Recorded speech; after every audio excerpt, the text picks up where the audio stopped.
go and get my keys so I don't have to come through. All right? Heard? Well, right now the camera's off, so you can go through.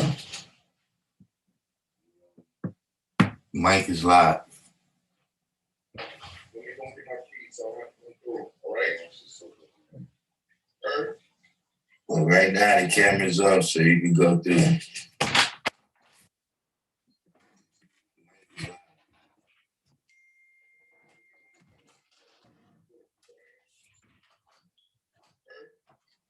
Right now the camera's off, so you can go through.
Right there.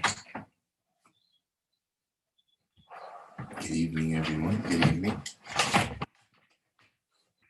Hopefully everybody's doing the each one, teach one, hitting that like button. So we can get the rest of the people up in here, get to the topic. Being wise versus using wisdom.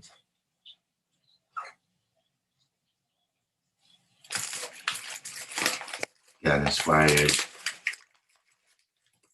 inspired by a couple of posts that I saw today.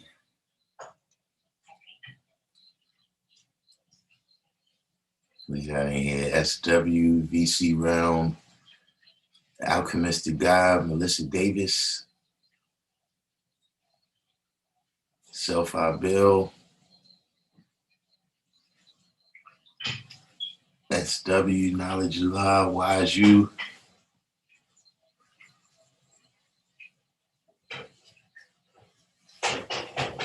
I saw that story you sent me too or that you asked me about on Instagram too. I did see that, but I didn't know what it was about. Apparently Texas is back open. Texas took all they lockdown stuff off, and they back open 100%. I mean, we see how it works out.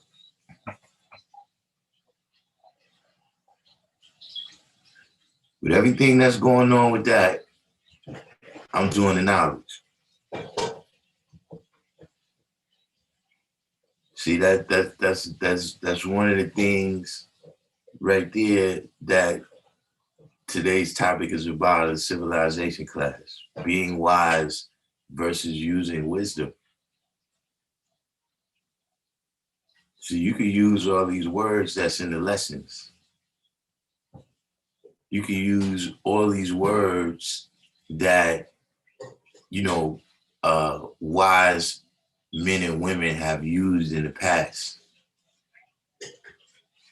But that don't necessarily mean that you being wise. So you could be using a wisdom to justify saying or doing something stupid.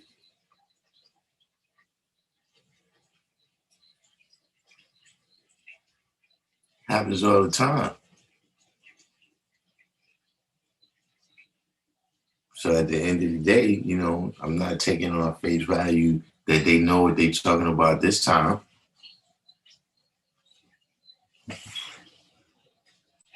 Being that they haven't known what they were talking about all the rest of the times. So VC Realm said Massachusetts is back open too. Divine Understanding, peace to the God C came in. Yeah, Texas is ending the mask mandate.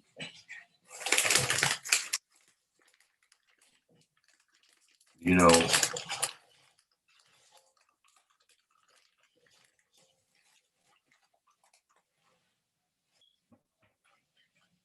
sounds good, but let's see what happens. The God I be.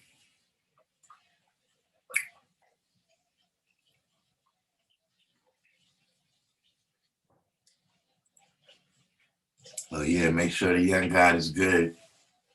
Black observation. The God I be, you have you on the political sciences. What's going on with Cuomo right now? For y'all that don't know, if you're not from New York State, you might not know, but right now the governor from New York State, Andrew Cuomo, is under some heavy fire right now. You know, first of all, he's being blamed for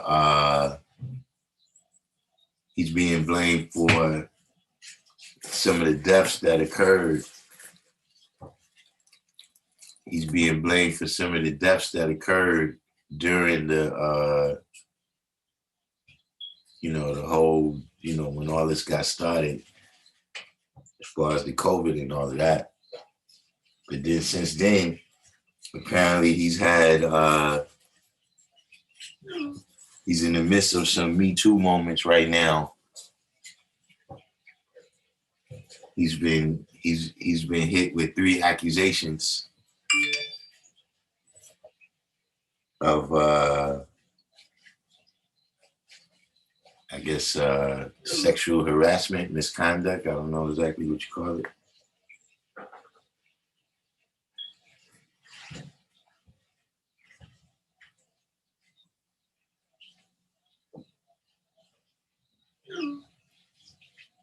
Man, SW. You got you says that's just a political assassination, you think, against Cuomo?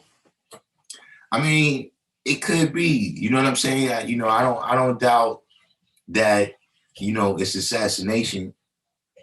Because when you look at how much ammo that people have, you know what I'm saying? They get so much ammo that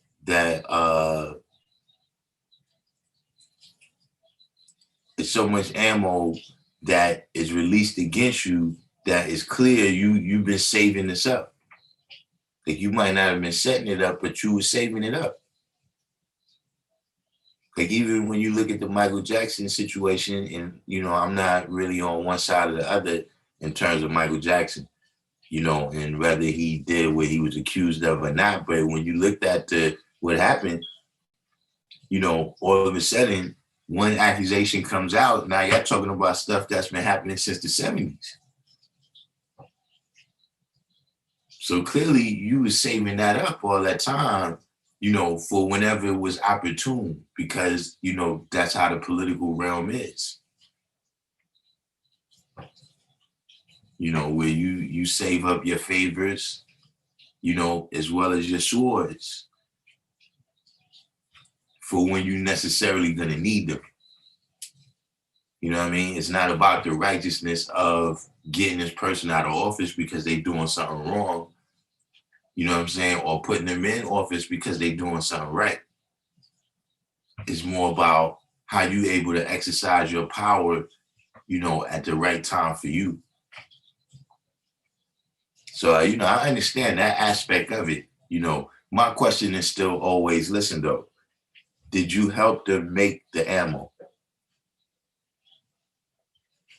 You know what I'm saying? Like, it's one thing to say you being persecuted, but you also got to ask yourself, why are you being caught up in the persecution?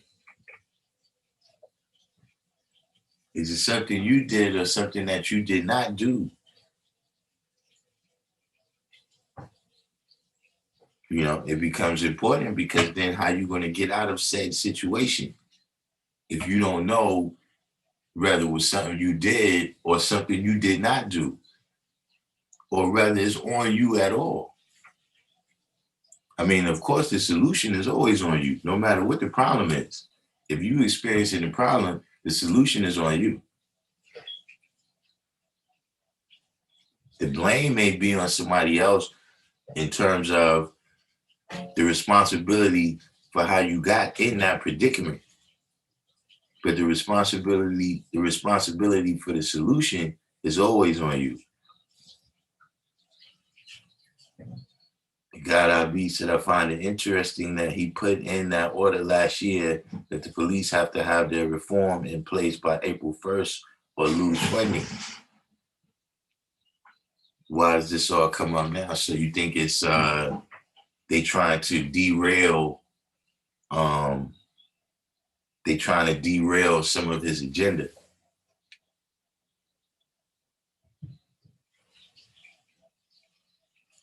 I mean, it's possible. You know, these are the kind of questions though that, you know, to me, you got to interest yourself in, not necessarily you know, because you trying to get to the bottom of it, but I'm saying understanding how the politics work. You know what I'm saying? Understanding how the power is brokered in all of that science, because this is what you're dealing with when you go in there to say you want reparations, or you want these rights or those rights, or you want the end to police brutality, right? You got to have some kind of understanding about how power is demonstrated in that realm. See, because if you go in there without understanding the power, right, and how to use it, how to use that power to build, right, then your misunderstanding of the power can cause you to destroy yourself and the point that you're trying to make, you know, by even addressing these people. So, you know, that's why I ask myself questions about these kinds of things.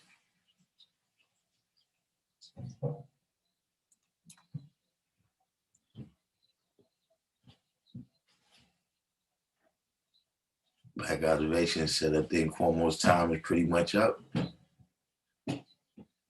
I mean, we'll see. You know, it's definitely derailing him. You know, he was somebody who was in the early talks to run for president in 2024.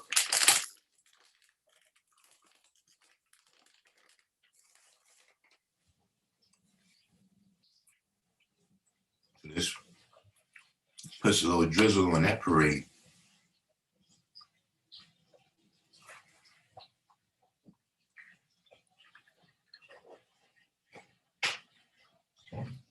Black Observation said, is it called impeachment when a governor is removed? Yeah, governors get impeached too. Got West Coast wives. Yeah, right, Melissa Davis. He got 3 women now. Cuomo got 3 women that said, you know, they filed some kind of sexual harassment suits against him or something. You know what I'm saying? So, you know, it's one of them things too where he was one of the biggest supporters of the Me Too movement, and, you know, telling other people to step down. So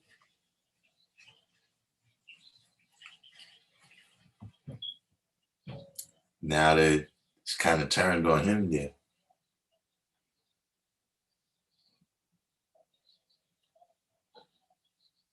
Black Observation said he drove New York into a crisis. He's wasted a lot of funds, and he left those elderly people in bad conditions.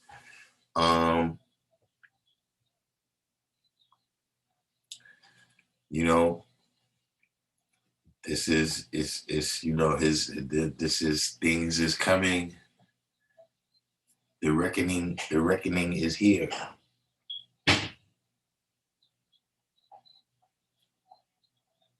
So VC Rum said Florida is open too. So Florida is open, Massachusetts and Texas. Well,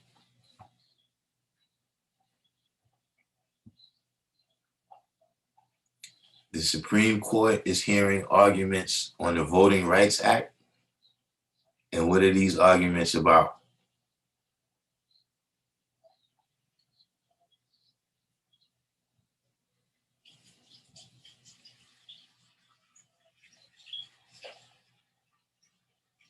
Well, see, I'm gonna tell you something. Black Observation put he's an auditorium.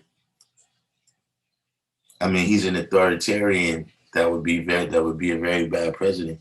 I mean, I've always seen, you know, his name used to be the Prince of Darkness.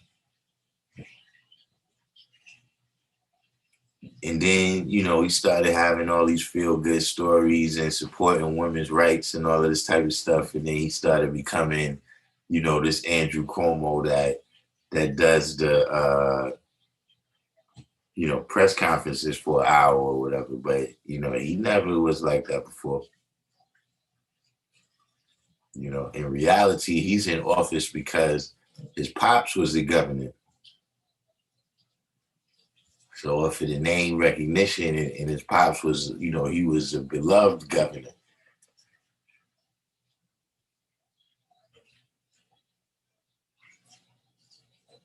District 120. So Georgia is open now too. Wow, this is I wonder what's going on with this.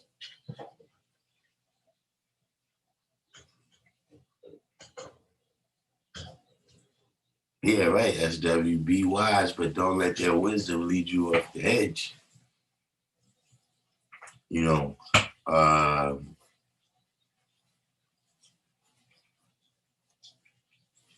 yeah, all of those things. That's pretty rough. That's pretty rough.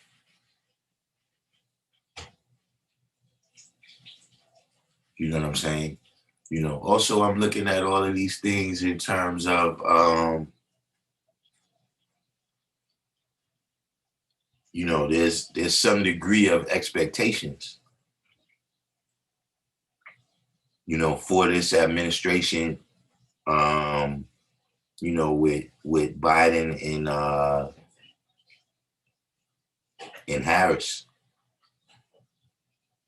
So when you see all these different political things going on, right? At least for me, you know, I have to wonder what is the, you know, what is the impact that this gonna have on the agenda that we want to see implemented.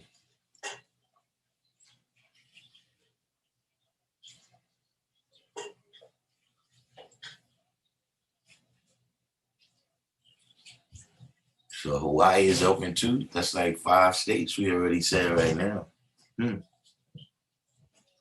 Black Observation said we have to know what these people want. Like, what does Cuomo want? Nobody knows. I believe he's out of touch and wants power. Well, I mean, we could say that. So Illinois, Idaho, and Iowa is open too. Well, you heard it here first, ladies and gentlemen. The God IB said, is it the magical vaccine? And Atif said, they said that between the vaccines and the people that already caught it, herd immunity should be here soon. I mean, again, this is one of them things where I'm saying, not taking it on face value, you know, just last month, you were saying that, look, don't even expect anything to loosen up until 2022. Now all of a sudden, the vaccines is kicking in so well that, we able to do away with all the precautions. All of this stuff is we've been through this before. So Maryland and Kentucky is open too. We've been through all of this before. In fact, Cuomo is having his problems, but then on the other side of the country, Gavin Newsom is having his problems too. And a lot of his problems is about not closing down California soon enough. Remember, Florida had some problems with that too because they didn't close down at first and then it became a hotspot. So, when you got people that, every other month, you changing the whole protocol, you changing the whole prognosis, you changing everything, which one of these, which one of these times, like, do I have to gamble like you a broken clock? That this is gonna be one of your twice per days that you write this time. See, that's what I'm saying. You can come and you can speak all the medical jargon to me, right? But see, I'm gonna be wise and not fall a victim to the wisdom. Meaning, all these fancy words that you speaking, that yeah, we could look at these words and see what the knowledge is behind them. But does that really add up to the conclusion, right, in the picture that you painting? So I watch, I observe. You know what I'm saying? I want to stop going all out for the sake of this moment. SW said I've been labeled the anti-vaxxer already. What happened? They still came to the. So we got Delaware, Alabama, Alaska, and Arkansas is all open. Calm as lonely.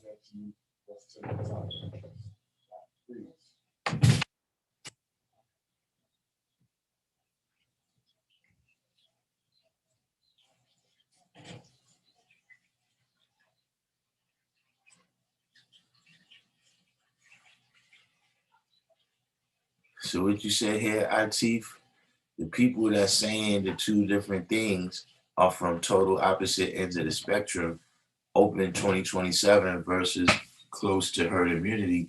No, I'm talking about the same people. Like if you go, like say, if you just look every month at Fauci's statements, right? Every month he's saying something different.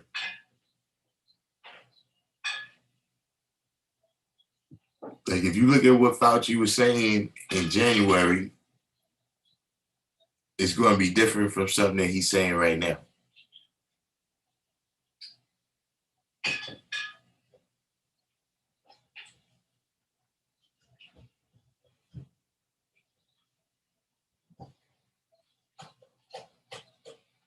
Like observation said, I think we should open, but I believe the mental destruction is already done, and we are now in the mental illness pandemic. I mean, that kind of started from the jump, if you ask me. Once you seen people outside buying up all the toilet paper, and there's still been no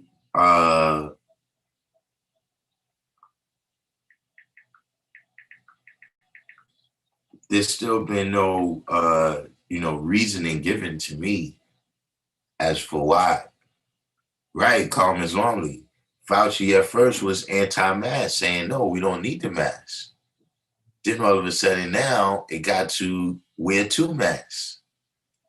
Now you got states saying, right when the CDC says, right, Melissa Davis, now he's saying wearing two masks.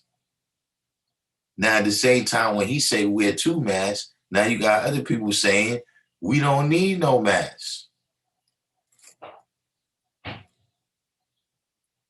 So I mean, all of y'all can't be right, or everybody can't be right. Like, who's the experts here? Where's the expertise? Where's the person with the track record? You know what I'm saying? Like, in most things, you can look back, you can say, oh, well, this thing went this way. Like, yo, the stock market crashed, but this person right here made crazy money.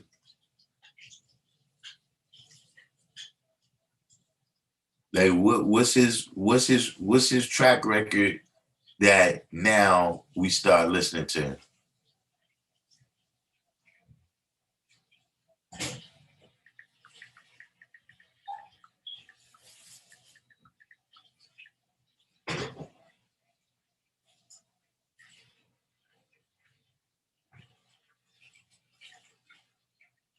So California, Colorado, Arizona, and Connecticut, all businesses are open, but food and drink is still closed. So what about schools? Is schools open in any of these places? The God B said the new Johnson & Johnson vaccine is now safer, and scientists are saying that herd immunity is not real. Yeah, that's, we've heard all these things. And see, that's what I'm saying. And that's what is, I wanted to deal with being wise versus using wisdom, because it's from both angles. You know what I'm saying? Meaning, hold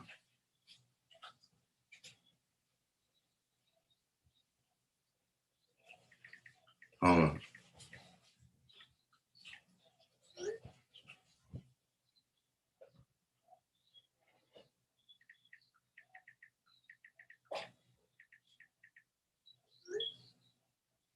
One second, y'all.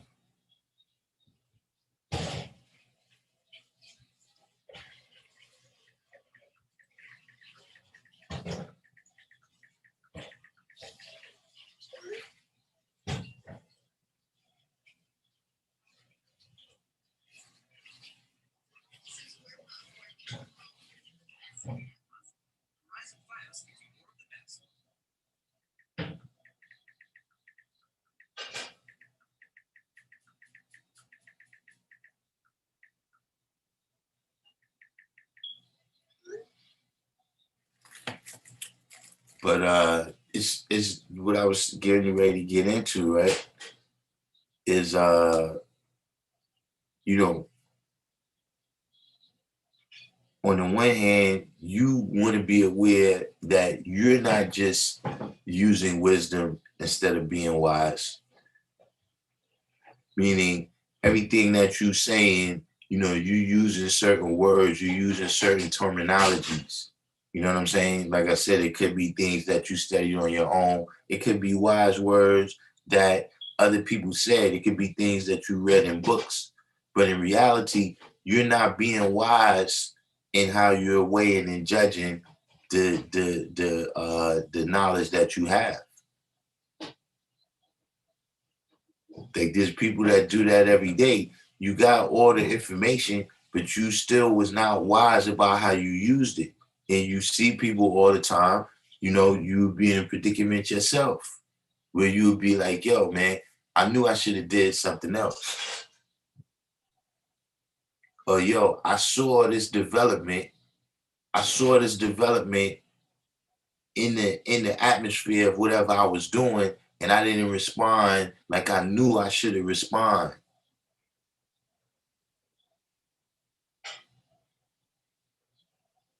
So you just went on the science of, oh, well, you know what I'm saying, you got the knowledge of self or whatever, right? You went on the strength of you had the knowledge of self, right? But then you didn't think about civilization or righteousness. You didn't think about how the science of everything in life applies to that particular situation. So see, on your own, a lot of times, right, you could be using wisdom instead of being wise.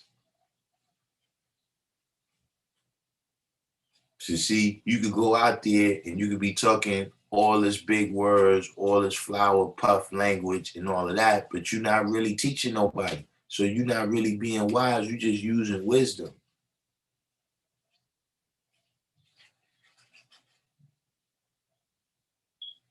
Now, on the flip side of that, right? Just like you don't take everything that you're doing on face value. See, because if you take the things that you're doing on face value that they righteous, right? Just because you have knowledge of self, right? Then this is what they talk about, the road to hell is paved with good intentions.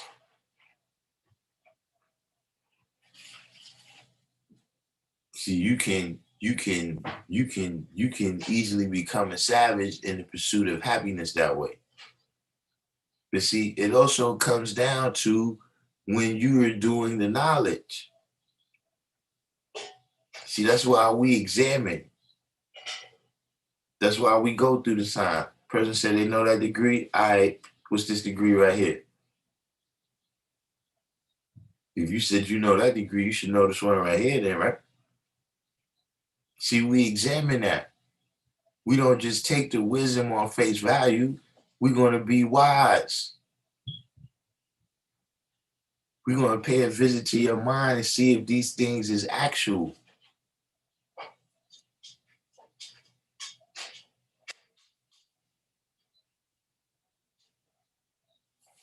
That's what ends up happening. Whoever it is, we could be doing the knowledge. Look, we could be looking at the news, or we could be listening to a 5%er or a so-called 5%, or however you want to classify it.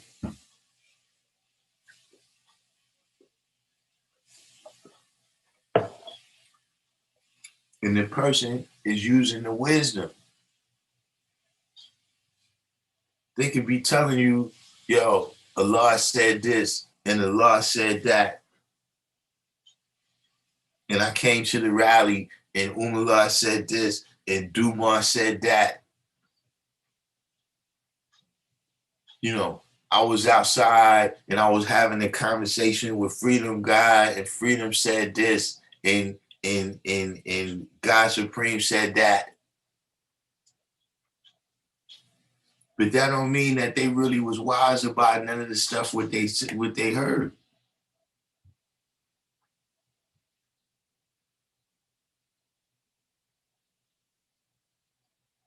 See, you can get into just repeating now. You getting into just repeating now. You're just using the person's wisdom, but you're not being wise about none of the lessons that the person taught you within that wisdom.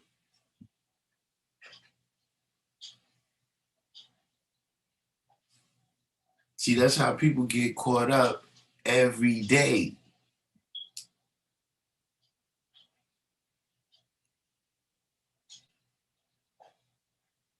See, just like yesterday when I said one is knowledge. So you got people that know a whole bunch of stuff. None of that stuff is used as a foundation for none of the things that they do every day. That's all it is. It's just some things that you know inside your head, some data. But do that ever go into the kinetic form where now we can see you being wise with that knowledge that you have?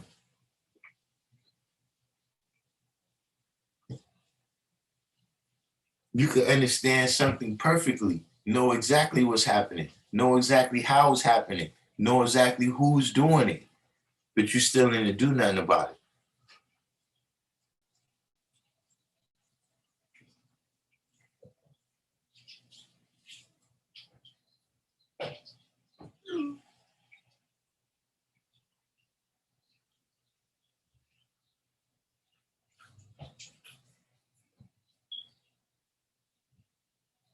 So with all this stuff, man, that's why we constantly, with all this stuff, that's why we constantly gotta be in observation mode.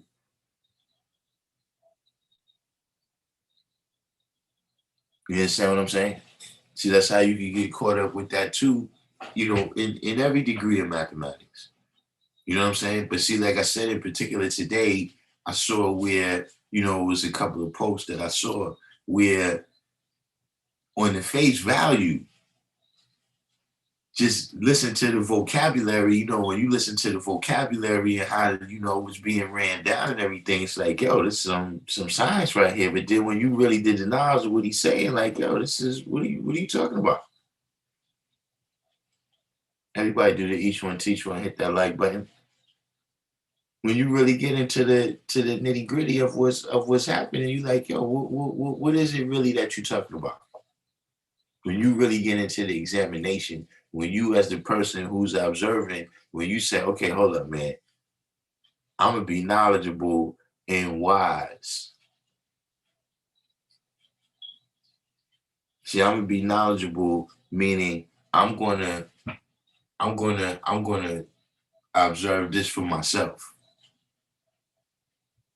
I'm not going to just take it on face value that, oh, well, when I was down at the church, this is what the preacher said. Did you hear what the preacher said today at the sermon? The Honorable Elijah Muhammad teaches us. The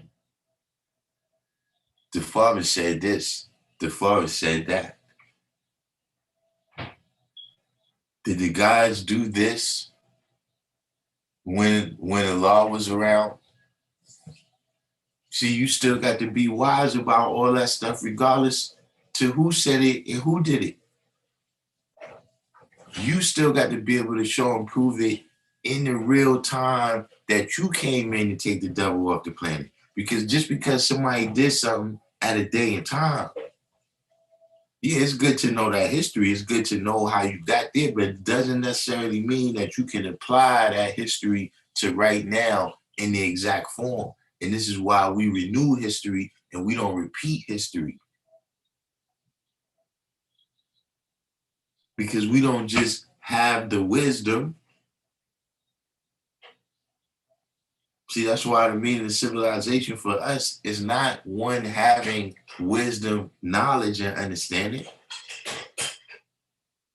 One having knowledge, wisdom, and understanding.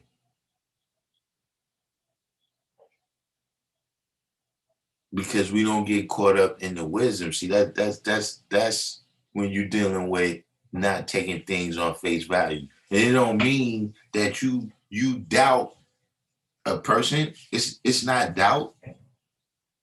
It's showing improvement.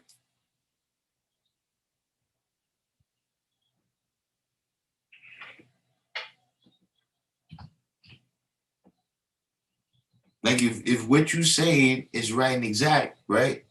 Or what you doing is right and exact, then me asking you a question about it is not me searching for that does not exist. It's me asking you what's the knowledge and wisdom that's at the foundation of this right here since it got started.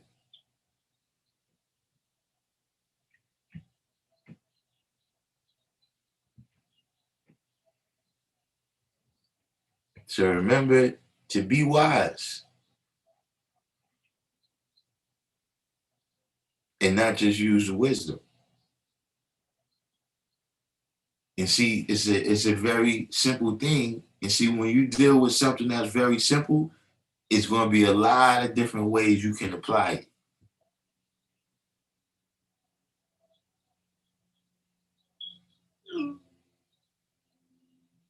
They see if I say, one apple plus one orange, that's specific. You got to apply that to apples and oranges. But if I just say one plus one, you can apply that across the board.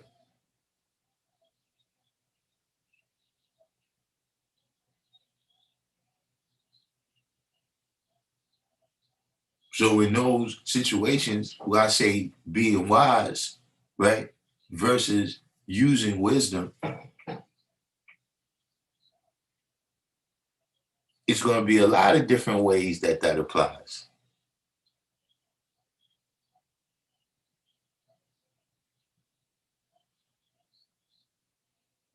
See, like you go into a cipher, right? You speaking, right? You moving around, you having actions. But is what you saying wise?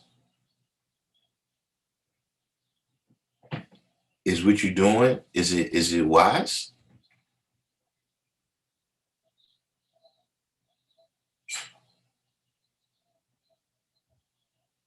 And when you ask yourself those questions, that's when you not taking things on face value. Because it's got to start from you.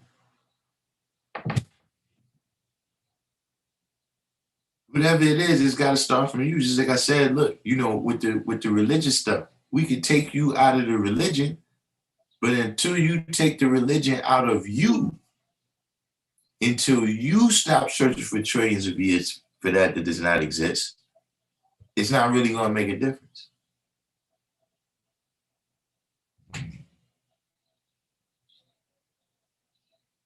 Then once you are established in who you are and what your principles is, now it becomes clear how you relate to every situation that's out there.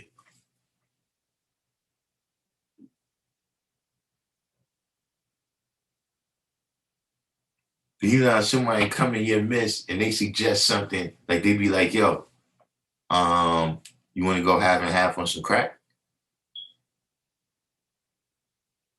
And then you say, well, hopefully you say, nah, man, I'll see you later, man. Nah, I got something to do. Nah, I already had it. Nah, I was already on the way.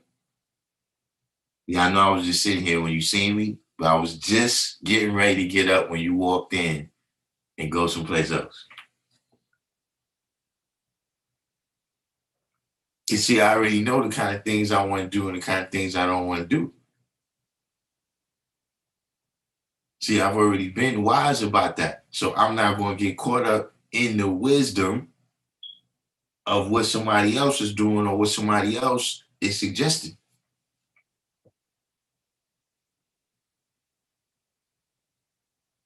Hey, what's going on here, VC Round? You put almost every state. Every state is open. So wait, is New York the only state that's still closed?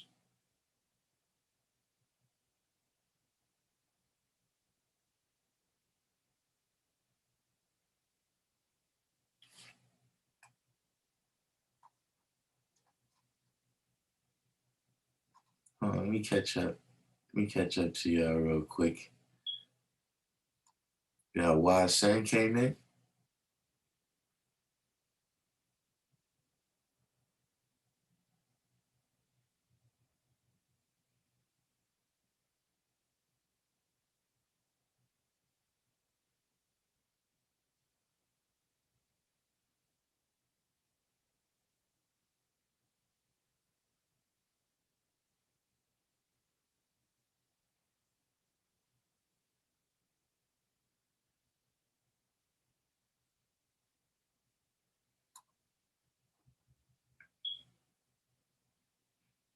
Yeah, I heard about that. Yeah, Cuomo's he's already got stripped of some powers.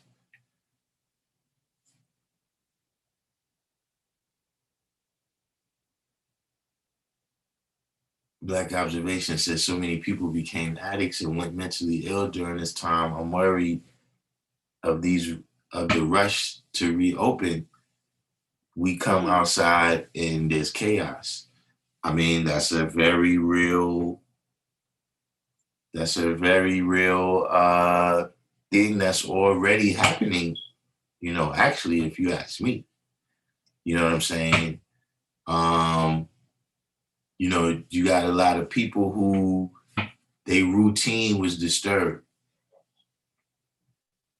See, there's a lot of things that they don't seem odd. A lot of people don't seem odd if you just see them in a regular routine. You know what I'm saying? But my opinion on that is that you had a lot of people that was kind of already teetering. You know what I'm saying?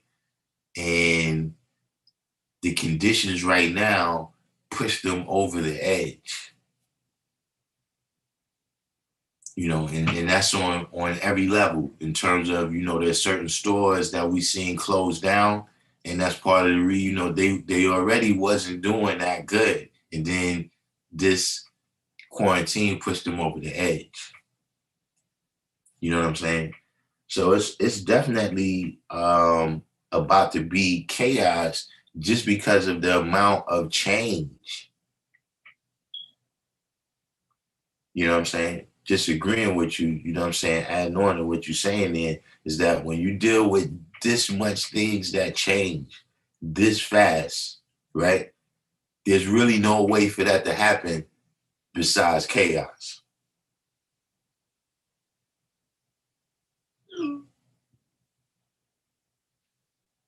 Or no way for that to happen without chaos.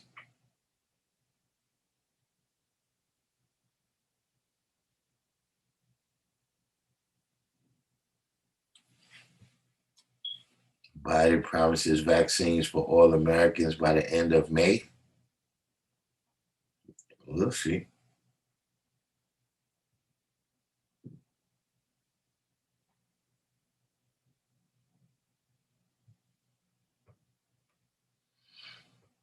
West Coast Wise said New York better be open in June. I'm not missing my chance at the show improve another year.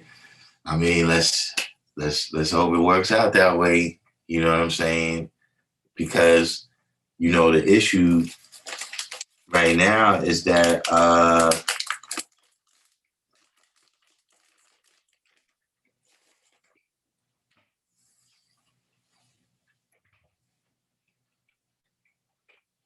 will we be able to have that location again?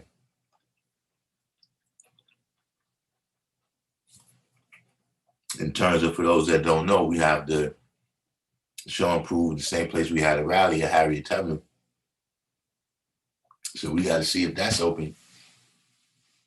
But could be a lucky year. Let's see what happens.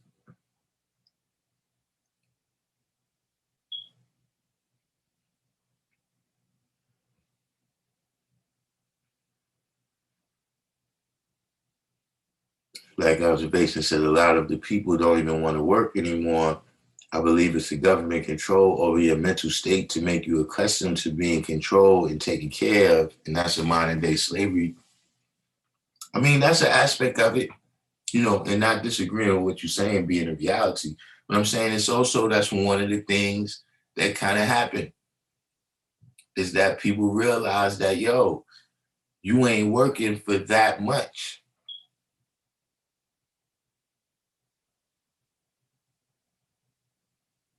You know what I'm saying? Like, a lot of people, they going to work and you know what I'm saying, you on a hamster wheel. And every time, you make a circuit or whatever, they throw you a pebble, a morsel of food or whatever, you get a drink of water or something.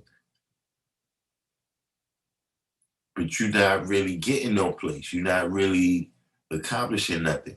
You know what I'm saying? And the fact that, one thing could take a lot of people out like that, you're going to get a lot of people that's like, nah, you know what I'm saying? I see what's going on here.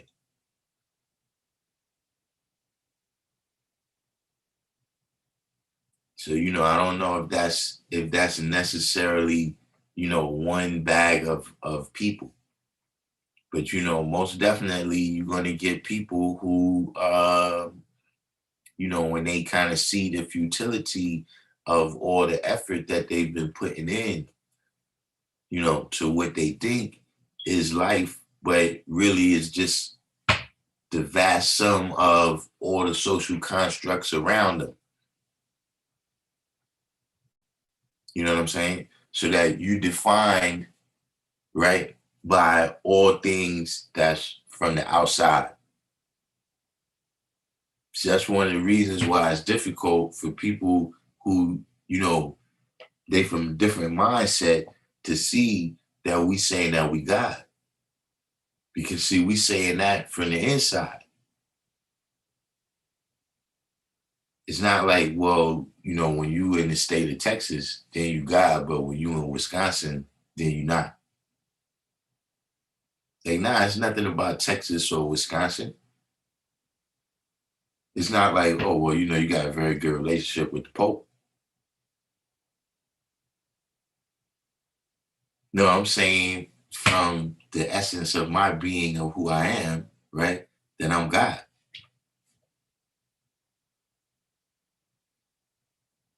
To see, once you got that mentality, then different things can happen. Things could come and go.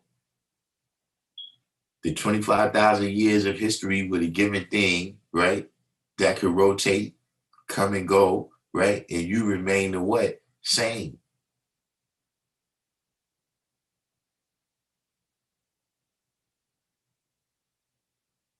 But, a lot of people, once they have that world that's around them destroyed, it destroys the world that's within them, because the world that's within them is based on the stuff that's going on around them instead of the other way around.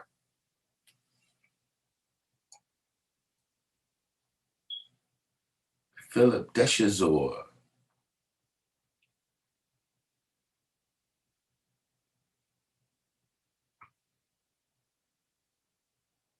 Christopher Gooden, Jack King came in. So Black Observation said, if we push a socialist agenda and destroy capitalism, I think we destroy freedom and just empower the government. Elizabeth Warren is talking about a wealth tax. Andrew Yang and Bernie Sanders talk $1,000 checks a month to Americans. They want to pacify us. I mean, I don't doubt that. You know what I'm saying? I'm with you on that. You know, um, but just adding on, because you always want to look at things from every angle.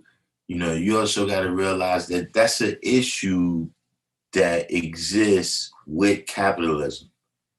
All right, wise son. Good looking on that donation to the what is it again? Super chat. Greatly appreciated. Shout out to Alkim Salam as well. Alkim Salam donated.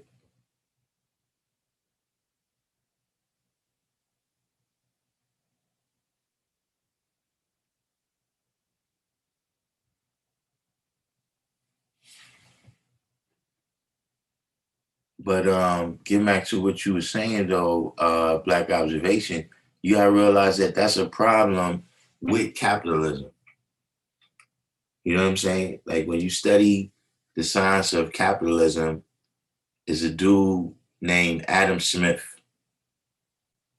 And Adam Smith is to capitalism what Karl Marx is to socialism.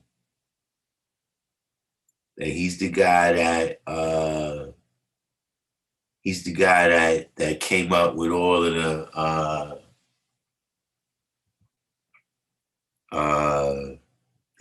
kind of the philosophy that's behind it.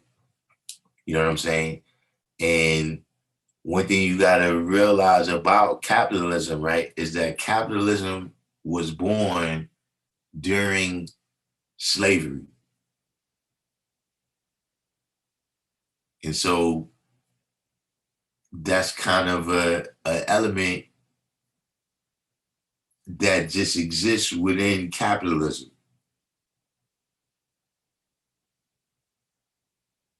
Is that, we got the resources, right? You got the land, because you got the land, you got whatever resources exist on the land, meaning if you're talking about all right, the God I be, Melissa Davis. Thanks for those super chats.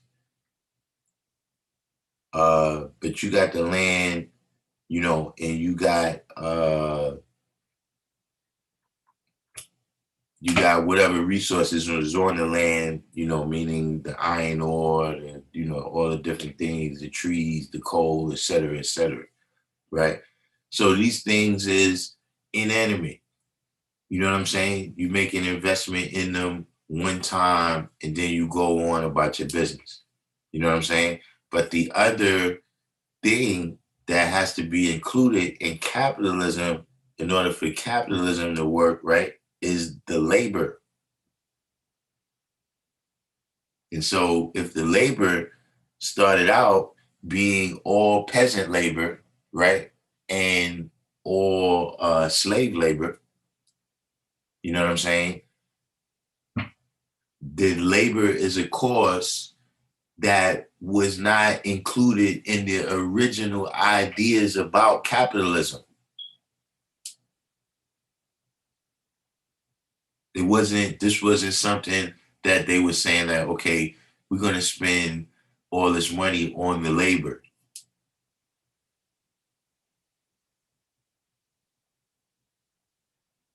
And so the problem of where you're going to get the labor from, right? And then what you're going to do with the labor after you don't need them no more, this has been a constant issue within capitalism the entire time that it's been around.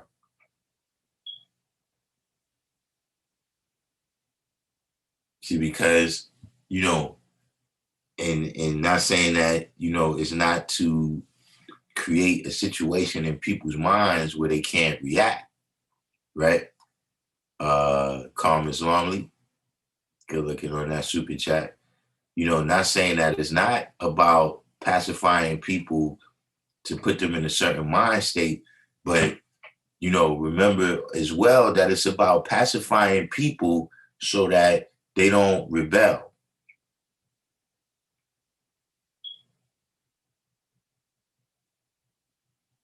Like, you know, if you don't want to see what happened this summer, if you don't want to see, you know, what happened on Capitol Hill as far as the what do they call it? The Battle of Capitol Hill. And I'm saying regardless to what side you on, regardless to who you agree with in it. I'm saying that if you don't want to see this type of thing happen, right? And if you're the establishment, if you're the rich people, you don't want to see that from either side. You don't want to see the people get agitated to the point where they want to, you know, at least change the establishment to such a level where it's going to be detrimental to your wealth and power.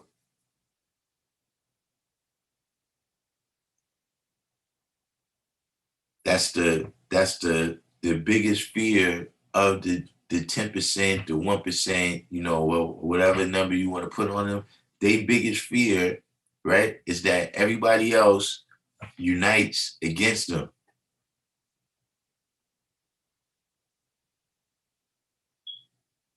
And so another example that I would give you is to look at the example of the Roman Empire, right? When they got to the point where the empire was crumbling, and in order to keep the people pacified, exactly what you said, right? They had what they called it was bread and circuses.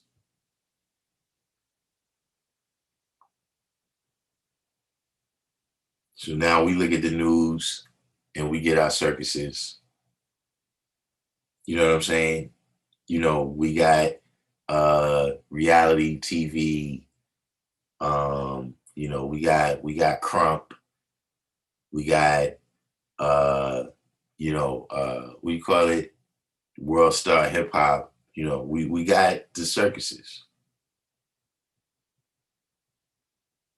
Things that, you know, we can look at and be distracted and amused, you know, and look at ourselves as being in a higher station within the white supremacy because we better off than the people that's a part of the circus, even though we a part of it.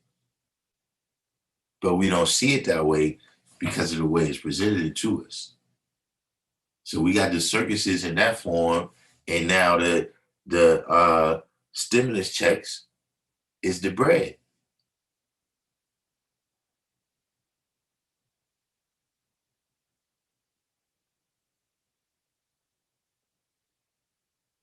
Because so far, dealing with just the history, not saying that it can't happen right now, but so far, when things go bad, the people don't approach the private companies. They go to the government and say, look, we not eating out here.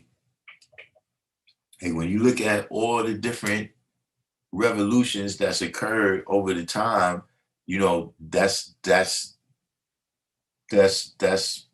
probably the biggest factor, is that the people can, no knowledge, wisdom, or understanding, the people will put up with that. It happens every day. No freedom, justice, and equality, it's a little bit tougher to get them to go for that. It's a little bit tougher to get them to go for that. But people will put up with that.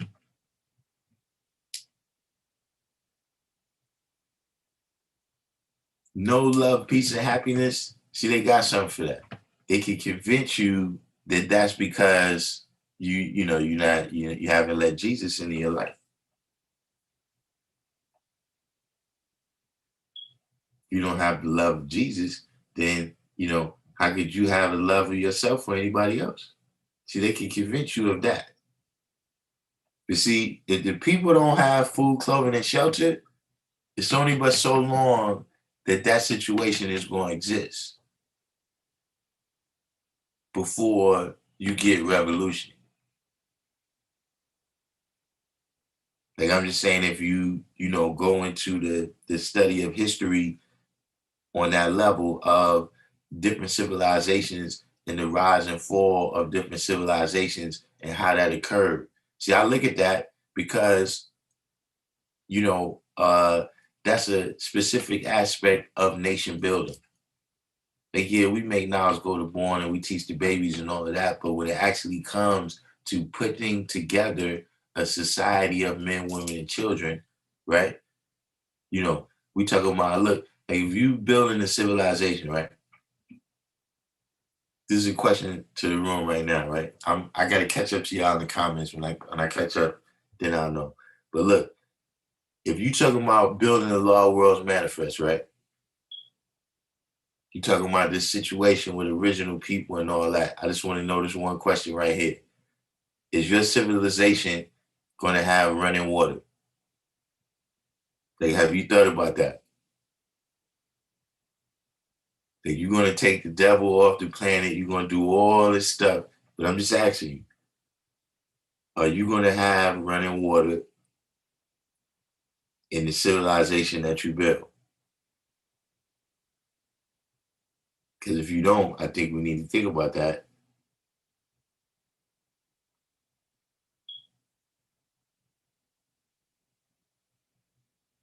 See, these is the different aspects that people have gone through the trial and error over the course of history to where we shouldn't have to go through that.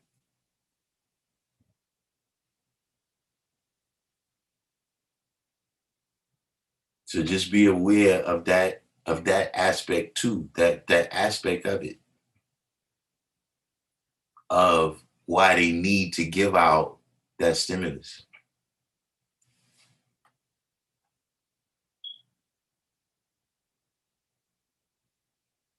District 120 said, we decreasing capacity at my job. What does that mean?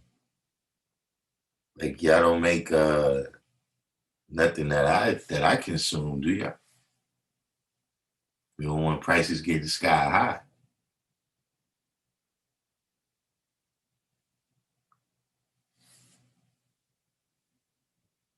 Chief said, in short, logic would suggest we're not, in fact, seeing a decline in COVID cases or a decrease in COVID deaths at all. What we're seeing is a decline in perfectly healthy people being labeled COVID cases based on a false positive from an unreliable testing process. And we're seeing fewer people dying of pneumonia, cancer, or other diseases have COVID-19 added to their death certificate based on testing criteria designed to inflate the pandemic. That's interesting.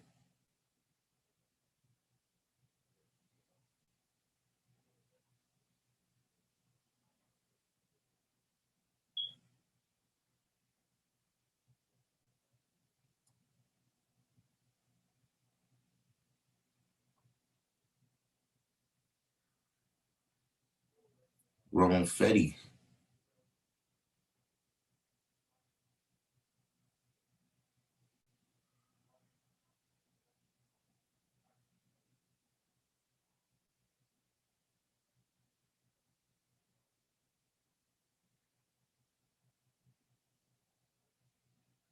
Harari Kusi, Black Observations, said they just destroyed the working class mentality and forced us all to be in equal conditions like mental slavery.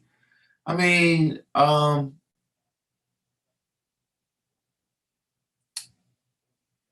it, that's a part of it. You know what I'm saying? I mean, it's just a suggestion. You know what I'm saying? That you look into some other, literature and things, you know,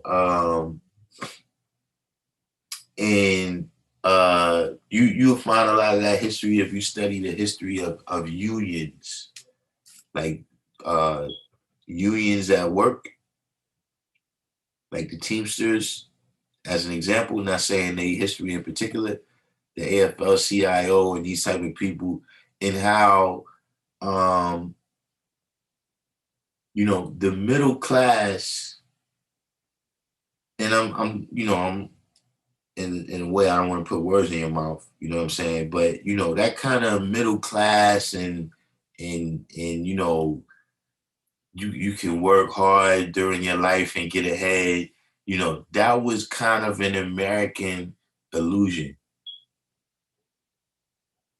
that they was able to make it work for probably about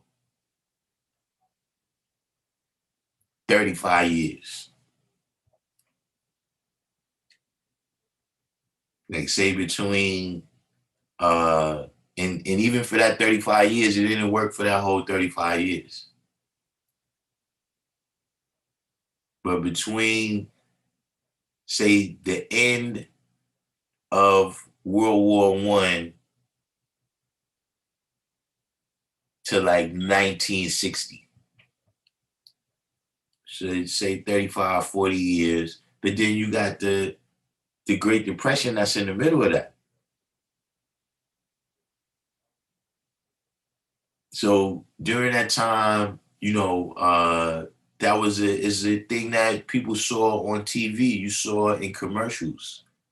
You know, they showed people how to live a middle class life. When they show you Leave It to Beaver and these different shows, you know, they demonstrating to the people this is how you live middle class life right now. You see what I'm saying? Just like the stuff that they put on TV, all these reality shows, you know what I'm saying? They they know that a certain amount of people, right, that is gonna just see the wisdom and absorb it and not be wise about analyzing what they looking at and whether or not they want to implement that stuff in their life. That's something that was sold to the people. You know what I'm saying? This idea that uh there's a working class that is not peasants. They're not slaves. They're not serfs. They're the middle class.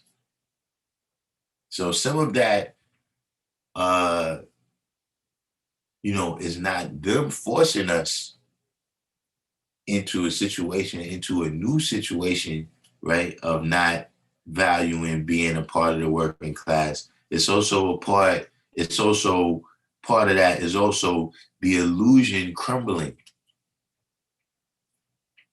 You know what I'm saying? That you gotta remember the American dream was created and sold to people.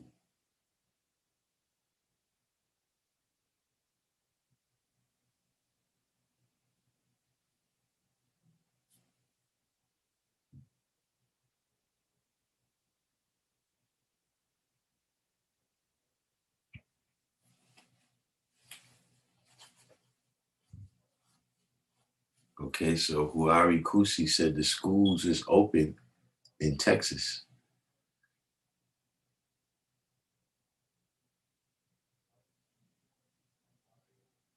Yeah, Tubman is still closed to my knowledge. That's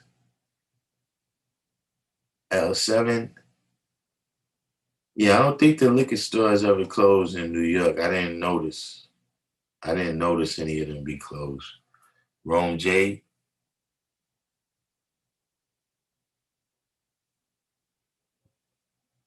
Flower phrase from the Providence plantations.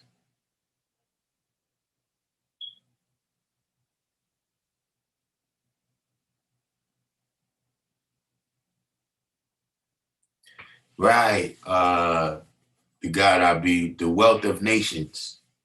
That's the book that Adam Smith wrote, where he laid down a lot of the principles of capitalism and how it works and how it's supposed to work.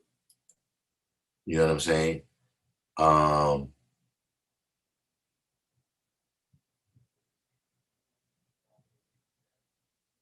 VC realm, yeah, mercantilism is before capitalism. Mercantilism is when you had certain merchants, but they still was in business with the king. You know what I'm saying? Like you had some uh responsibilities and freedoms when it came to owning and controlling the means of production. But ultimately everything still belonged to the king.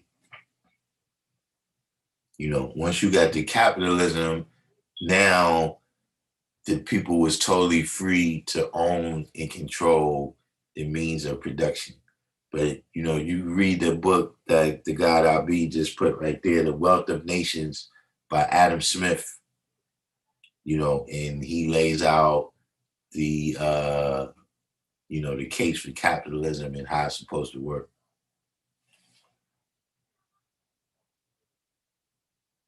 Let me catch back up here in the comments normally with the super chat.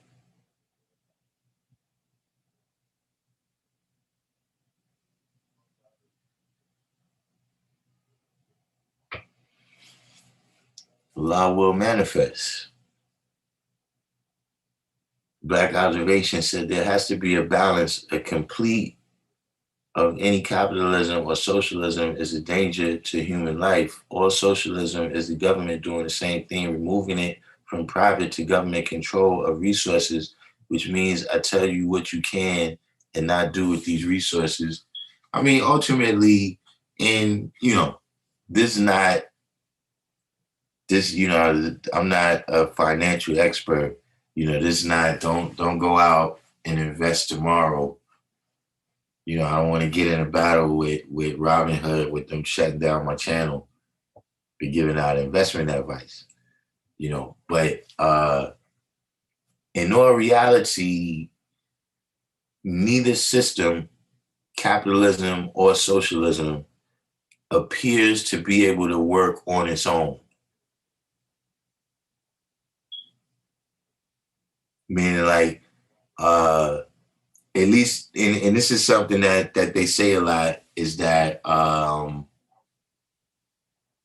you know, we've never seen true socialism. That we've only seen the examples that, you know, certain governments have given us, and those governments were of bad people. And so you can't judge socialism based upon those people's examples. You know what I'm saying? Which is valid, but at the same time, this is all we got to observe. So in observation, we've seen socialism, communism, uh, etc. We've seen it fail multiple times. And in the times that we've seen them try to save themselves, right? Whether they were successful at doing it or not, they did that by instituting capitalism. Not pure capitalism, not American capitalism or European capitalism, but for instance, China. Like China is still a communist country. You know, they do have capitalism, but it's still a state-controlled capitalism, like you said right here, Black Observation. You see what I'm saying? And um, bailouts, Social Security, welfare, all of these things is socialism. But we've seen that whenever capitalism runs into problems, they institute socialism in order to save the system. So, all right, God Rob Born, good looking on the Cash App. We got a lot of people. I'm gonna be busy after the show talking to Fuad and Elijah to get all of y'all on the mothership, but it's the least I could do. But we see that they institute the socialism in order to save the capitalism. You know what I'm saying? You know, my personal opinion on both of them is that they're both two systems that was designed to make the people feel like you had some type of recourse in your oppression. Meaning that both of those systems came out of the system, the monarch system, you know, where the king was the whole of the law. The king was the whole of the economy. And so when things went wrong, it was off with the king's head. That's what started happening in the 1700s, in the 1800s, when these new forms of government was formed. So like, for instance, what we was just saying about the people, you know, the people starving, right? The people dealing with hard times, hunger, nakedness, and out of doors over in France, right? If anybody recalls, you know, you got the famous saying from there with the king's wife, uh, you know, they was telling her that, look, the people is out there protesting because they ain't got no food. And she said, let them eat cake, because that's how out of touch she was with the struggle that was going on out there. And, you know, of course, during the French Revolution, the king and his wife got their heads cut off. You know what I'm saying? You had the situation with the Russian Revolution, et cetera, et cetera. This was going on during that time. You had a lot of revolutions going on, a lot of civil wars happening.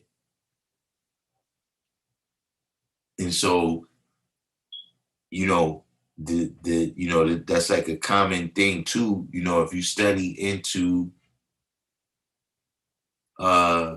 you know, the science of politics, you know what I'm saying, in war. You know what I'm saying? So I can't recall who said it, but there's a famous guy who said, or some person said that uh, war is politics with shooting, and politics is war without shooting. You understand what I'm saying? So in order to uh, you know, control the people from waging a war with shooting, right? You give them these political processes that make them feel as though, okay, I'm having an impact on what's going on. This is not just King George dealing with taxation without representation.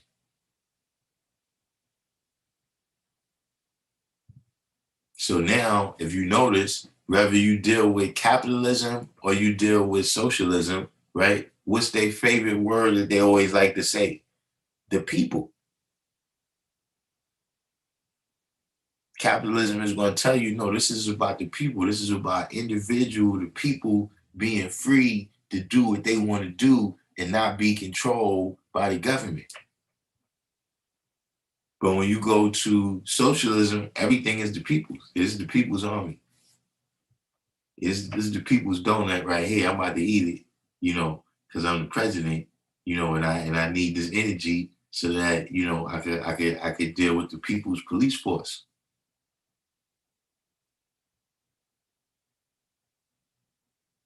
So that takes the attention away from the people who's doing the actual oppressing in society. You know, I'm just, black observation. What I'm saying is, on an ultimate level, is that you also got to remember, right, that, there's no perfection in devilishment. Like, devilishment doesn't work perfectly where, you know, the devil just sit around and think about something he want to do, and then it just comes off precisely the way he wants it to. Yes, he was very successful in a lot of things that happened in the past. You know, we know why Yakub was successful in all his undertakings.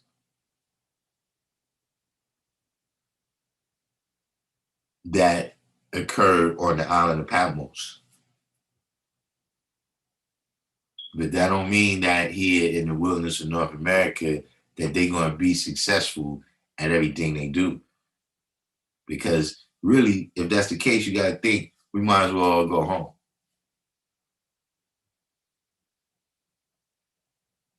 Like, it wouldn't really be no point in us, teaching and going through all this stuff, talking about reparations. None of that is, why would we be doing all that?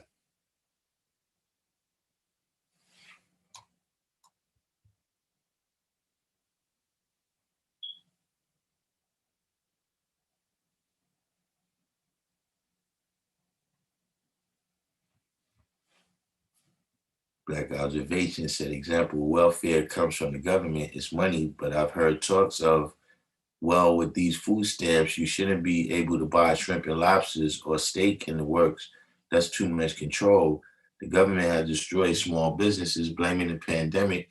Now we can rebuild. Who's going to send us the loans? The government. And what restrictions come with your small business now?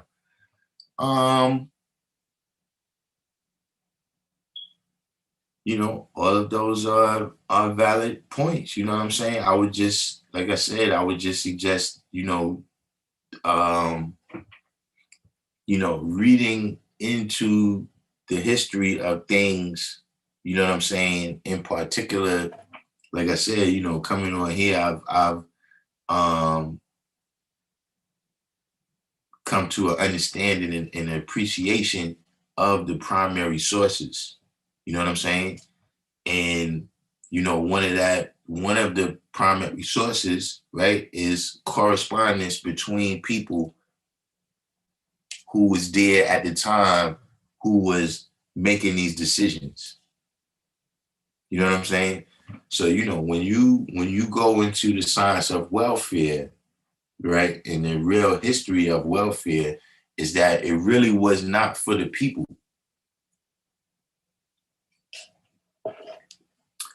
Welfare is for companies. Welfare goes back to the Great Depression, and so you had the economists, the people in the government, and they were sitting around saying, well, what's the problem with the economy right now? So they came up with, well, the problem with the economy right now is that people is not working. So the next question is, well, why the people ain't working? Well, the people ain't working because companies ain't making no money. And being that the companies ain't making no money, they can't hire them. So then they say, well, why the companies ain't making no money? Well, because the people ain't got no money. Well, why they got no money? Because the people ain't working. So the solution is, all right, well, why don't we do this? Why don't we give the people some money? Then they could go spend it at the stores.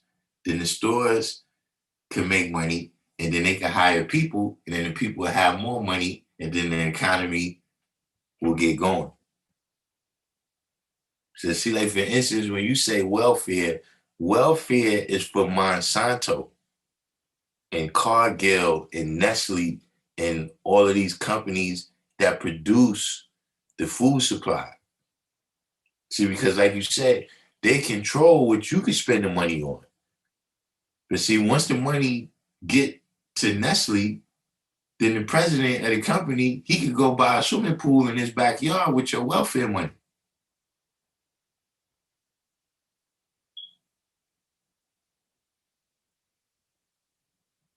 See, when you see a company, you see Monsanto, and they say, you know, we made $5 billion last quarter. Okay, out that $5 billion, some of that is welfare money.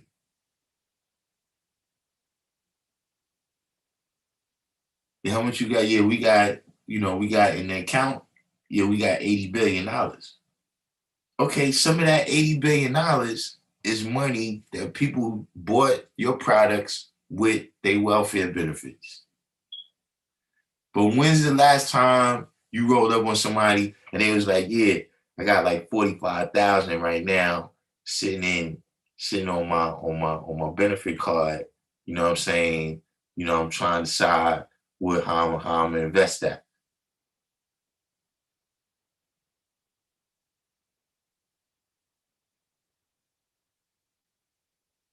So they know how it works.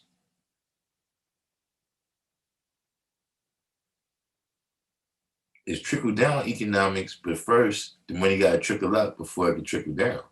That's the part they leave out. Mr. Spock, what's going on, Mr. Spock? We wondering why they opening up all of these states all of a sudden.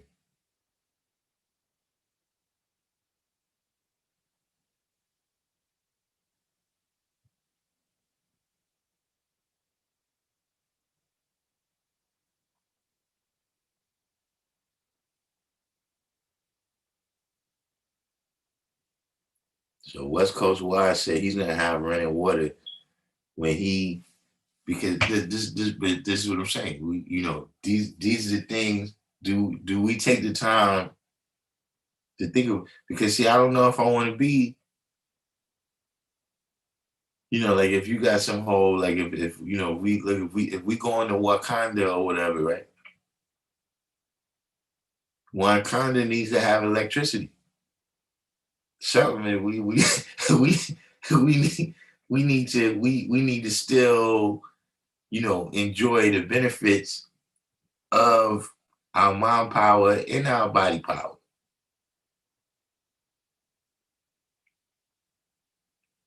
FDJ Beach,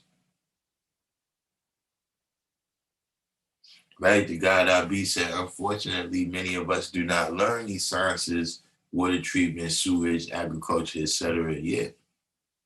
You know, and adding on between what you just said and what Black Observation was saying too, is those are the things that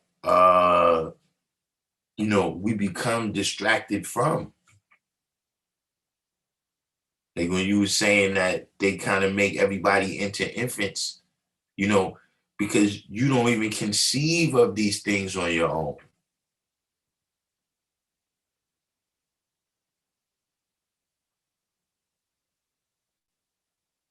Like you come so custom, you know what I'm saying? Like right now, people are still hunters and gatherers.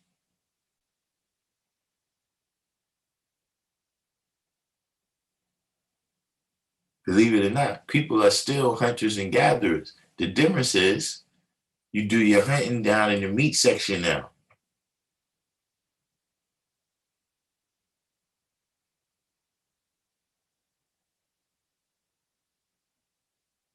So the same way, you might go out in the wild, you like, yo, all right, yeah, that deer right there. Now that deer is too little. I need to jump off where I can feed, I need to, we got to feed the village right here. So we need someone a little bit size on it. So that's the same way when you go in the supermarket and you picking over the different, whatever you eat. You down at the fish market and you decided, it's just like, somebody throw back the fish, but it be live.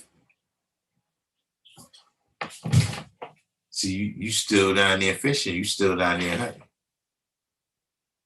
So your berries and your fruit and your vegetables and all that, you still gather that. But you gather it in the produce section, or maybe you just go in the can section or the frozen section. But you still down there doing the same thing. But now so much of it has been taken out of your hands, right? And it's done on some level where you don't even see. So now you don't have these skills, you don't have these abilities in order to be able to till the land. You know what I'm saying? In order to be able to deal with food, clothing, and shelter. You don't have the freedom, justice, and equality to just go out there and till the land in that same way no more. And so because of that, we don't think about these things a lot of times. You know what I'm saying? You don't think about that. It's just like when you was a kid, right? You never really thought about, the bills.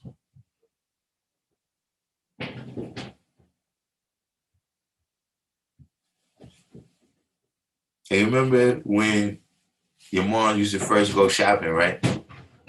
And you'd be like, man, we got a whole bunch of shit now. You pouring the extra glasses of juice now. You using the biggest cup in the what's the name, until your mom say, "Boy, what's wrong with you, man? You trying to eat up all the food the first day?" Because see, in her mind, she knows, look, it ain't no more where that come from for a minute. A week, 2 weeks, whatever's her realm where she gets paid. But as a kid, right, because you separated from that, you don't think about that. When it's actually a necessity of your life. So these are the type of things we got to think about, man. You know what I'm saying? Food, like the guy said here, water treatment, sewage, agriculture. Who's gonna move the garbage from in front of your house?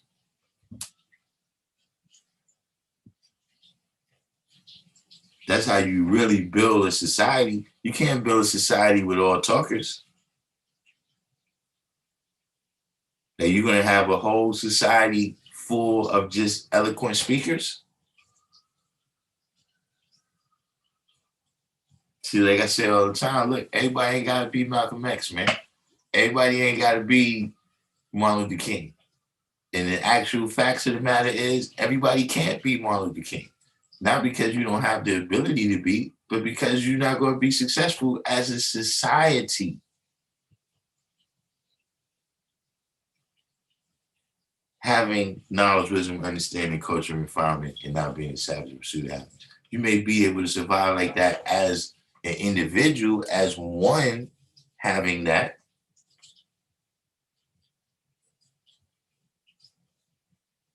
But imagine that if whatever you wanted to do every day, right? The person couldn't do that because they was out giving a speech.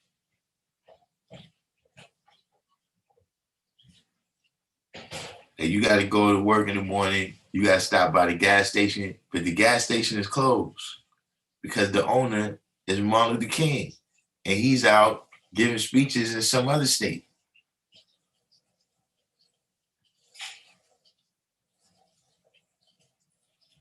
See, that's when you really got to be wise about what you're doing instead of just using wisdom. Yeah, we could use all this revolutionary wisdom. We could We could talk about the words of Booker T. Washington and the words of Marcus Garvey and the words of Elijah and the words of Malcolm and all these different people that spoke about revolution and not be wise about how we going about implementing.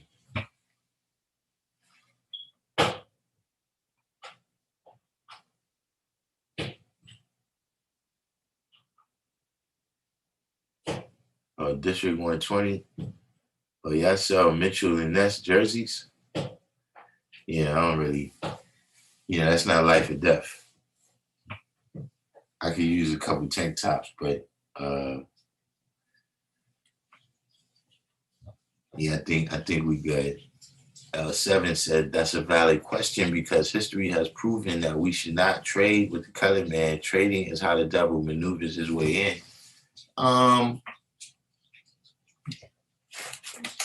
I mean, we can't trade in the way that we've been trading. Like we can't come and trade off of the lack of knowledge, right? Like we did 379 years ago, right? And we can't trade coming from a standpoint of the lack of resources, which is how we attempt to do trading right now. So we always gonna end up on the short end of we always gonna come up on the short end of that trade.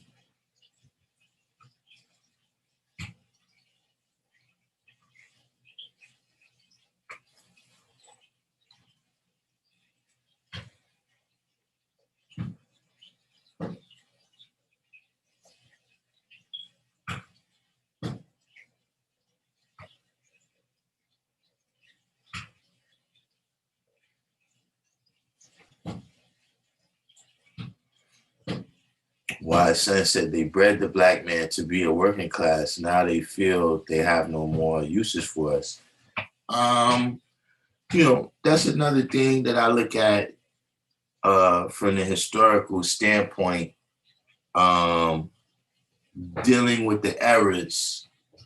You know what I'm saying? When I say errors, I mean like ERA.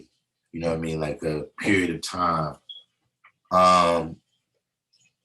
And the development of America, right, from a colonial society, well, let's just say an agrarian society to an industrial society to information society. You know what I mean? In terms of the economics, because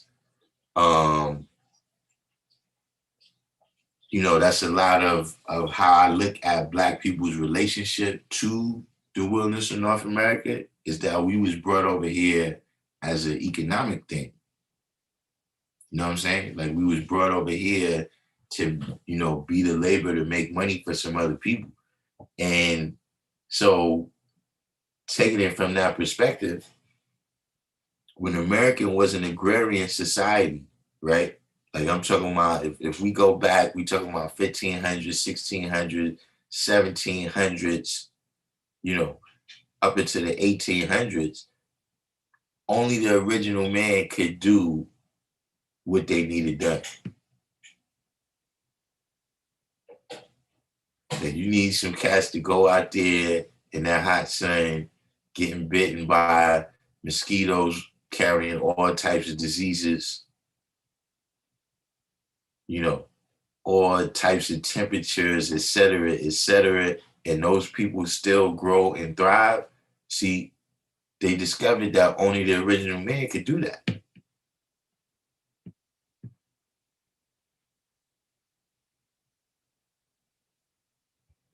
Now, once you get to the industrial era, right, where now you got some machines going on.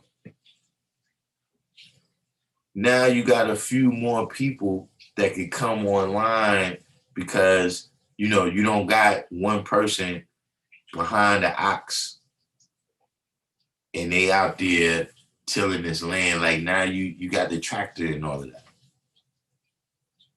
You know what I'm saying? See, now you got a situation where, like, you know, you look at those industrial farms and they got a machine that rides through the field, right? Picks all the cotton and throws it in the back of the machine. So now you can get one person. You don't even need one person right now, actually. You know, you can program the GPS on the tractor to go in the field and get all the cotton.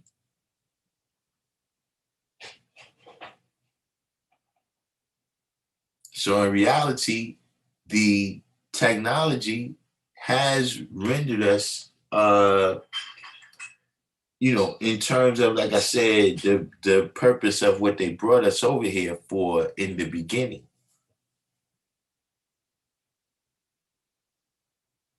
And they've been realizing that, okay, the way things is developing right now, we don't need all of these black people no more.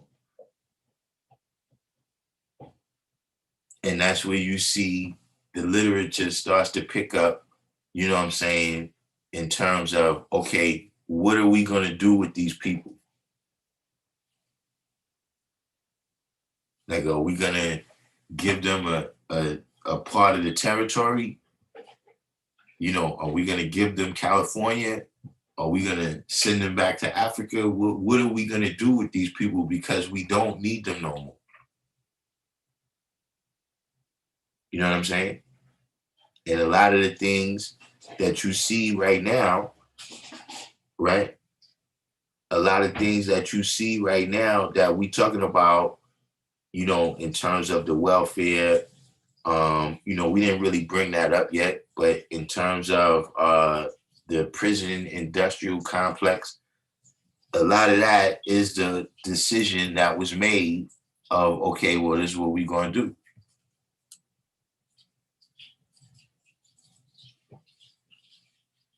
Like at the end of the day, those people that sitting in the penitentiary in whatever state you in, they people that we don't need that much people no more. Like this not the early 1900s. We don't we don't need to make cars.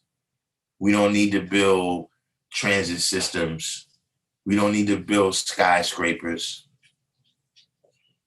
And so, you know, not just for us, but if you a descendant of some Italians or some Irish that came over here to build skyscrapers, right, in the early 1900s, that's why your descendants is out there at the Battle of Capitol Hill and supporting Trump right now.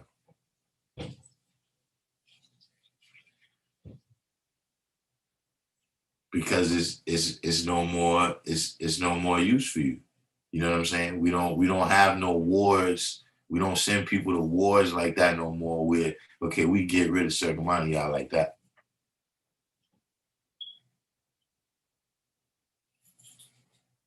So a lot of these things, you know, what y'all saying is true, but I'm saying that, you know, also, you know, back up, look at the whole picture. You know what I'm saying? Don't just look at it in a vacuum. Look at it in terms of world history. You know what I'm saying? And looking at the examples of, okay, how did this play out when it played out positive? How did this play out when it played out negative?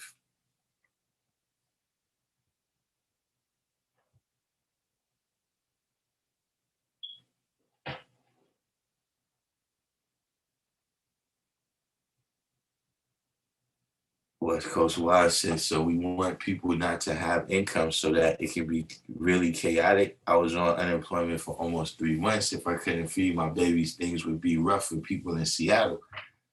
Um, well, I don't know if anybody said they necessarily want that, or maybe I missed it in the comments, but I mean, it's one of them things where, you know, you don't want to see certain bad things happen, but you know, in order for uh in order for something to be born, there's going to be some pain. You know what I'm saying? How the change comes about. You know what I'm saying? Is, whether it's positive or negative, right? There's going to have to be some price paid.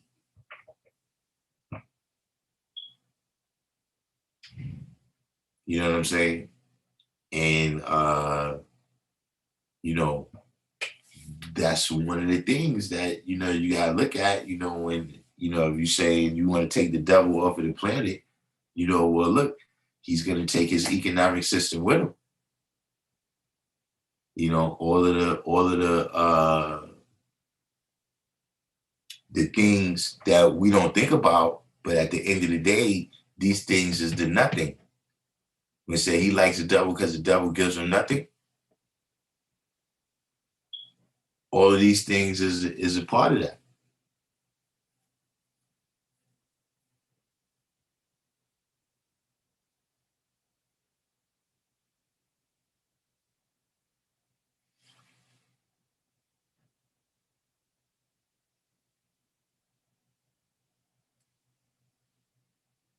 Let me catch back up. See, I gotta stop me. I keep telling you, gotta stop me when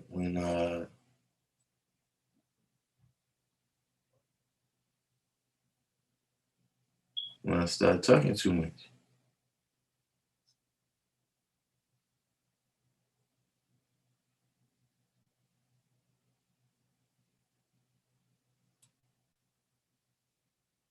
Alchem Salam. Shout out to Alchem Salam for that donation on Cash App yesterday. I already let the brothers know I'll be talking to Fuad and Elijah about your tickets.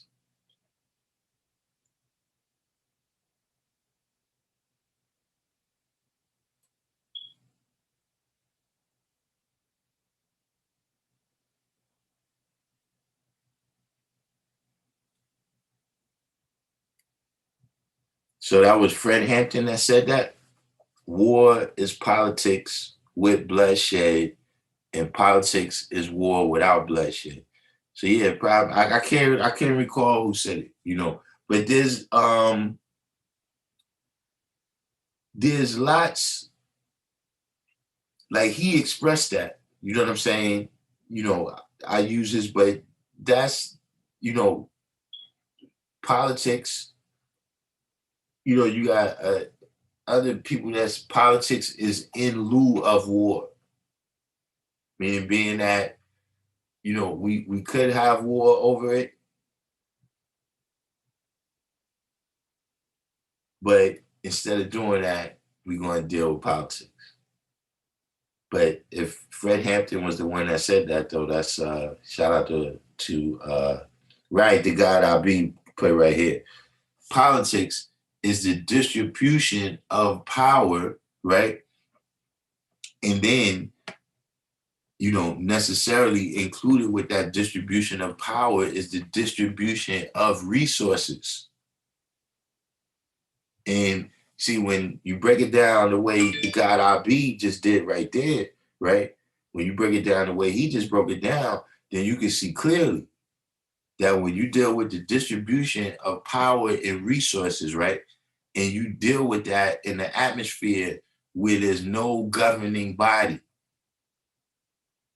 you're going to have fights. Like, it don't matter where it's at. You could be locked up. You could be in elementary school. If we got power and resources to be distributed, and we don't have, in this case, a system of politics, right? A system where we come together in some kind of parliamentary formation, right? And we make a decision about how this power and resources get distributed, things is going to get to fisticuffs.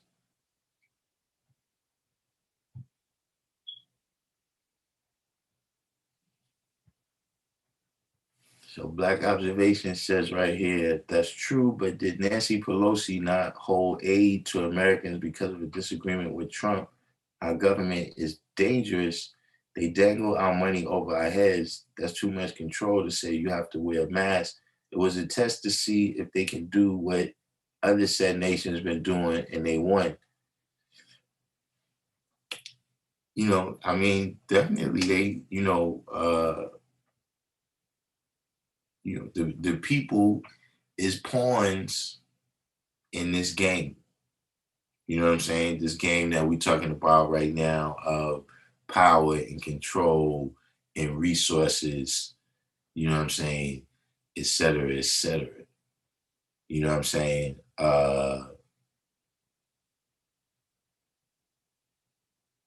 But all I can tell you is that, you gotta study civilizations, right? In studying the rise and fall of civilizations, right? You can observe some things that's spiraling out of control at a given point in time.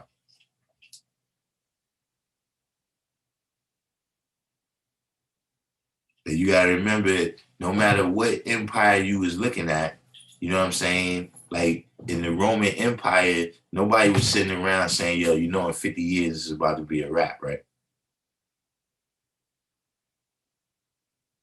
But now when we look back at it, we can see the signs of, all right, this is when things went into decline.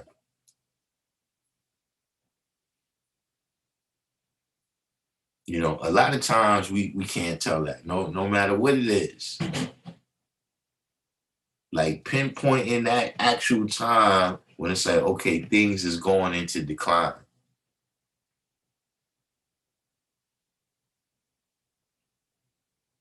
See, we can always look back and the hindsight be 2020. So that's what I'm just saying, be aware of that part as well. Because see, what happens is this. Let's say things spiral out of control for them, right? You still got to be in position to take advantage of that. Like if you notice, no matter what way things spiral out of control, right?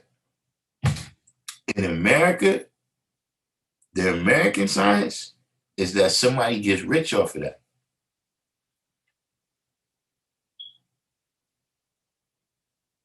Just like right now, you got all type of people who's invested in the medical fields, right?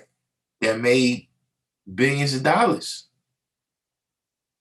off of the pandemic, I'm saying, off of the vaccines.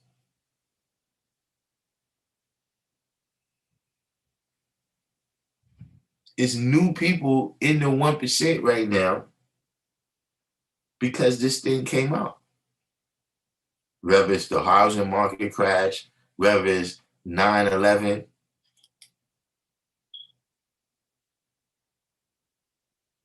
there's people who can look ahead and see that, okay, this thing is spiraling out of control in this way. And this is where it's going to land right here. And, this is the change that's going to have to be brought about, right? In order to correct things spiraling out of control right there. And the people that's in position can make a come up.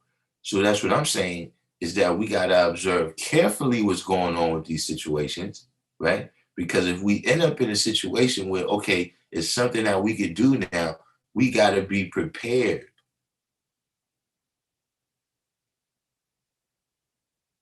See, that's key. You can have all the opportunities that you want.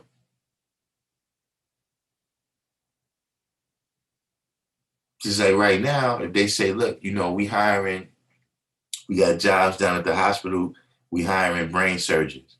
You got to be prepared with a degree in brain surgery, whatever they call that field. you got to have a neurosurgery. You got to be a neurosurgeon. That's got to be the preparation that you've made.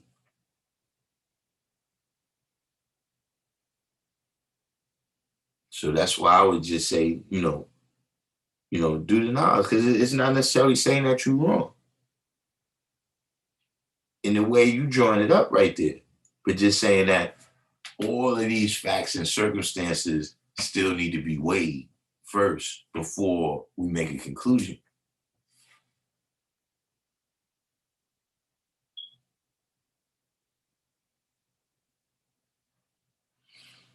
You heard socialists like AOC and Bernie Sanders say there should be no such thing as a billionaire. I mean, Bernie got quite a bit of money right now. Like, I don't know when he said that, but Bernie had a nice come up off of running for president. So, exactly what he means by that, what she means by that, I don't know. You know what I'm saying? At the end of the day, I don't know if I could put a number on it to say it shouldn't be billionaires or it shouldn't be millionaires. You know, um, it definitely needs to be more equality, though. That's where the issue comes in at. Not necessarily the number. You know what I'm saying? But more so, we're especially like, see, we in New York, right? Where these things become like the demonstrated, how these things is illustrated, like in New York, right?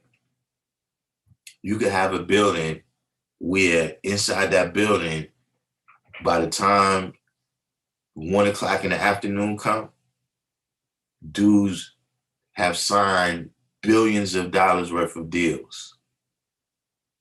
Literally, billions of dollars could have been moving in the offices in whatever particular building you go around in New York, right? But downstairs, in front of that building, could be a homeless person begging for change.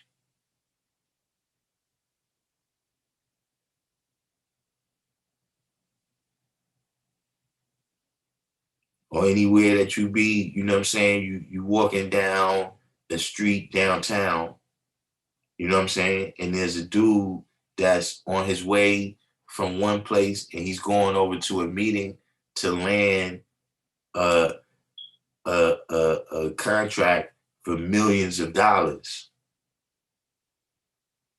And as he's walking down the street, he's walking elbow to elbow with people that's on their way to the soup kitchen. So when you got that level of inequality, right, something's wrong. But necessarily to put a number on it, I mean, I couldn't think of that number right now. Well, son got a question. How can we inspire the guys to learn more nation building skills that you speak about? I mean, again, and this is a little bit, what's the word? I guess pessimistic.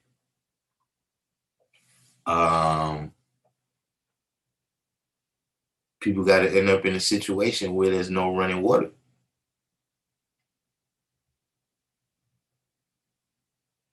Because, in reality, the skills to deal with that exist amongst us.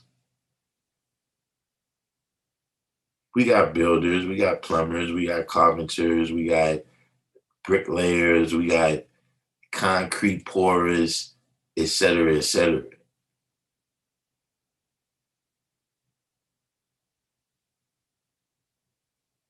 But, those stuff that's not the sexy stuff. See, running your mouth and giving the speeches and all of that, That's the sexy part of revolution. The black fists, the leather jackets, the shades, looking the part.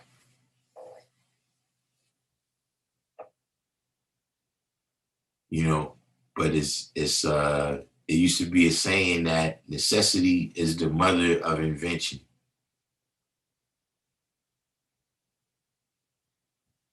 And so, when it really comes to that point, the illusion is strong enough right now, right, that people don't recognize the hard times.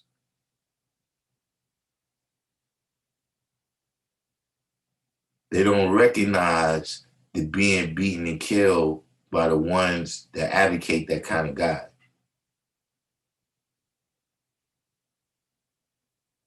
So, in my estimation, what that means is that, times is going to have to get harder. Like right now, we just in a time where,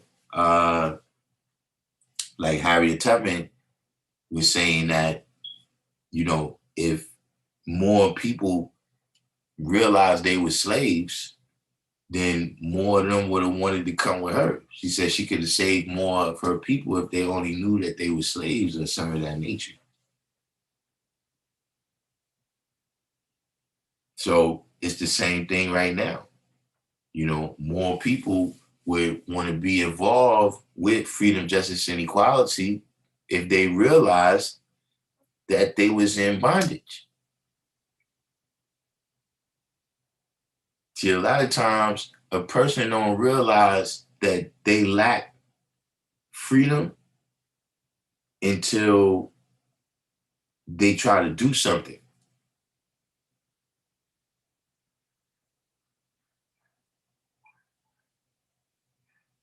But you don't even realize you just, in the realm that you in. Like if I lock you in a closet inside a house, right? And you get out the closet, now you feel free, but you may not realize that I locked all the windows and the doors to the house, so now you can't get out of there neither. So you feel free partying in the house until you run out of food, whatever you need in the house. So now you want to go outside, you realize you're trapped in here. Then you get out of there and you think you're free. You're going down to the supermarket and everything, but you don't realize you trapped in the neighborhood.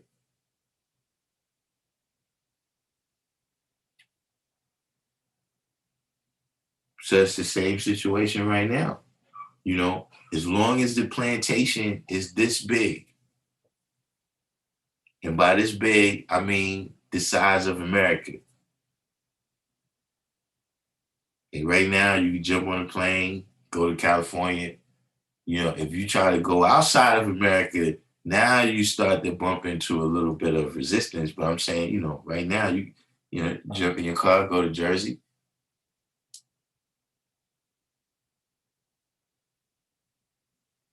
The plantation is fairly big.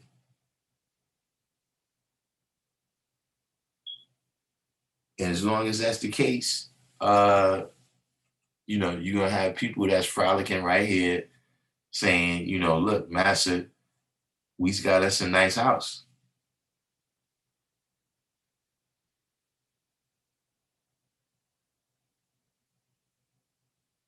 This is actually a good question right here. We dealt with this question on the channel, Black Observation. Why did Bill Gates buy, I don't know if it's most, he's the biggest owner of farmland in America right now.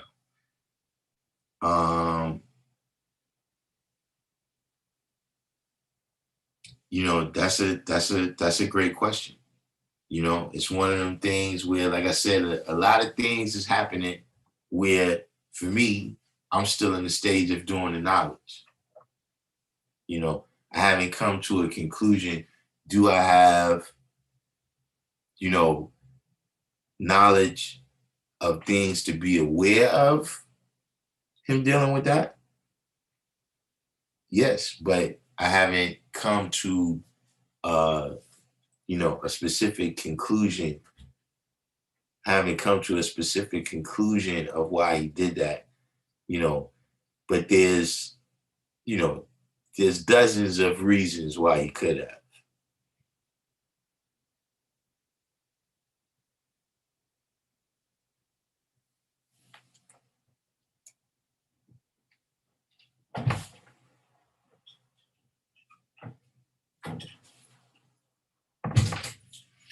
You said it's today, West Coast Why I said it's today conspiracy day. Well, the title of today, is, hopefully something that, whether you deal with a conspiracy or not, you know what I'm saying? It's something that shows you that, you can't jump out the window with these things. You can't jump out the window, you know what I'm saying? And that's one of the things of being wise. Like, okay, you said that, but now let me see how this whole picture comes together. You know what I'm saying? So even like yesterday, now you didn't come on yesterday, but I had brought up how they came out and said that they got some new information about Martin Luther King's assassination, right? A letter was supposedly written by a police officer who was assigned to the case, and he was saying he did. And then his daughter came out and said, no, this is a forgery. But see, you had some people that when it was announced that the letters existed, they was like, okay, see, case closed. We knew the whole time.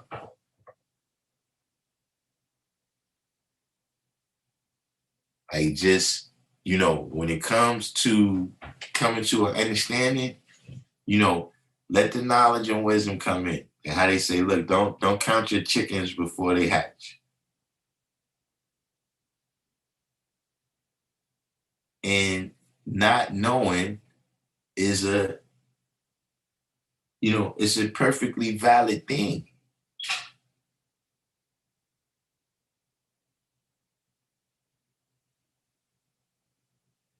To say that, you in a state right now where you are observing.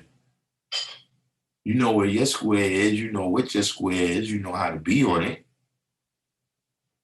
But in terms of coming to a conclusion,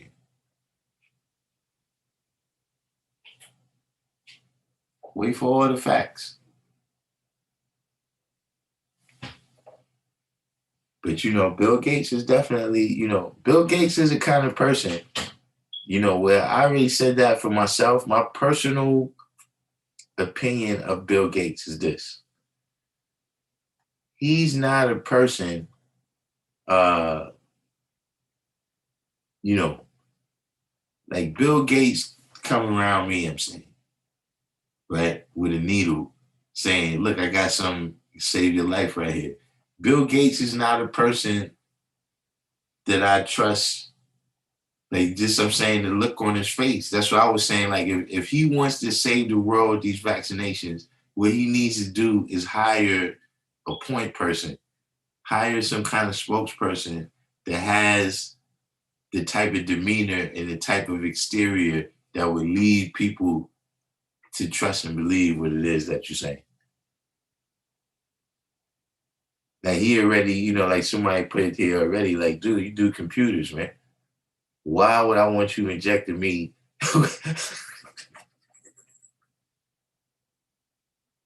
Why would I want you injecting me with anything? But of course that's face value. Just talking about how he looked, that's face value. So I understand that aspect of things too.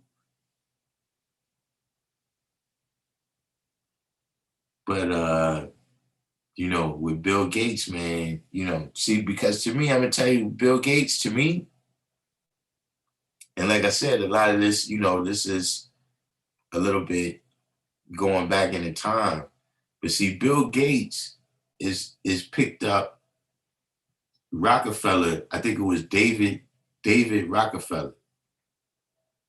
He was the first dude that I heard going around talking about this. We have to save the world by reducing the population.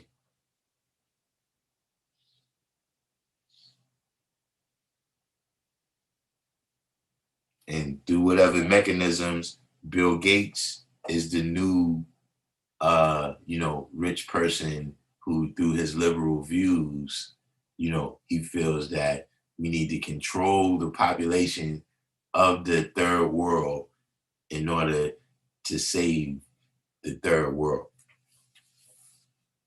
You know what I mean? And so that's my, that's kind of like the lens through which I look at the things that Bill Gates does. You know what I'm saying? What is the specific reasoning behind each one of his moves? You got to discuss that individually. But I'm saying, as a whole, right? How I look at Bill Gates is that he's the newest person who's espousing population control, right? And part of that whole mentality is the selling of that mentality. That all of these people are suffering, and so I'm I'm going to I don't want to I wish I could just enjoy myself, but I gotta pick up this white man's burden. I gotta do this white man's burden. I've got to help these people by sterilizing them.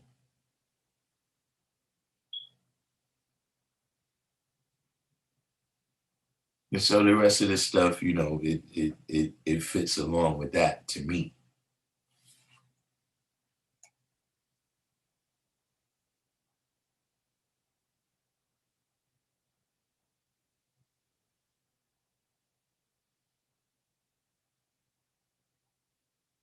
The God I be said, Bill Gates is at the table and has the resources to learn the information.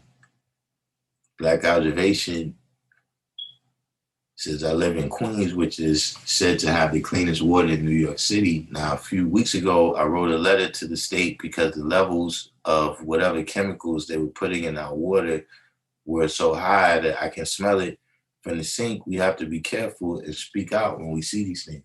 Yeah, that's high power right there. So when you wrote the state, what was the entity that you wrote? You know what I'm saying? See, knowing who these people are that make a decision as personal to you as that.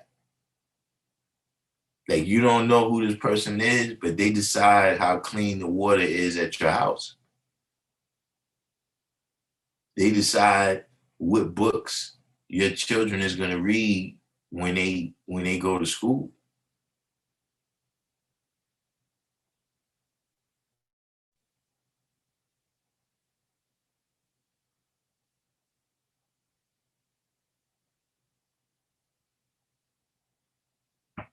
So see, you being involved,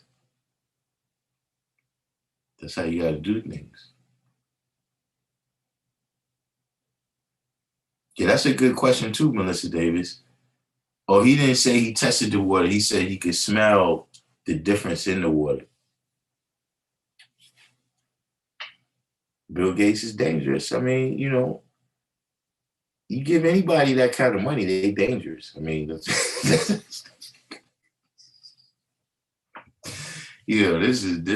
is a well-known fact. You know what I'm saying?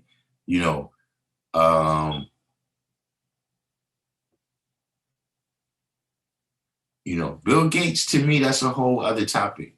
You know what I'm saying? And even when you deal with the tech titans, in you know, how much power they've gained within the 10% or the 1% or whatever you want to say. You know what I'm saying? It's because, you know, from the jump, you facilitated, you know, the technology, the computer technology, the internet technology has facilitated the government to be able to control the people a little bit more. You know, to be able to, you know, take advantage of the people a little bit more. So, you know, you allowed into the inner circle, like the brother IB said, you know, you allowed at the table now. You know what I'm saying? Um,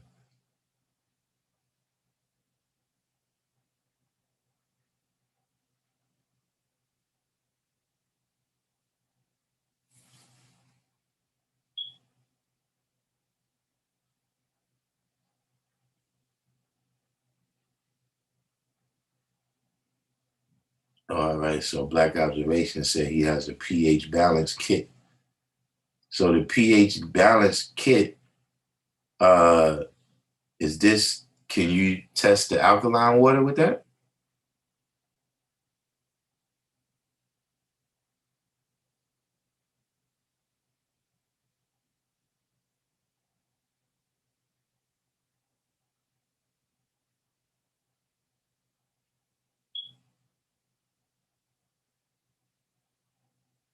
Thomas Jefferson was the only colored man that, well, while Senator said Thomas Jefferson was the only colored man that I know of who said they should give the original man his own piece of land. Um, I don't recall specifically Thomas Jefferson saying that, but I mean, you know, you had other people, the 40 acres and the mule, you know, different parts of the land, of course, that at the time they didn't think was going to be lucrative. You know what I'm saying? Uh, you know, you've had other people say that. You know what I'm saying? Um, but the only thing I wouldn't, you know, for me personally, you know, the grain of salt that I'm gonna take all of that with is, you know, what was your idea of that? Like you were saying, give them their own land so that they can prosper and do trading with us on an equal footing? Are you saying, nah, get them out of here so that they don't enjoy the benefits of, you know, what we force them to build for us?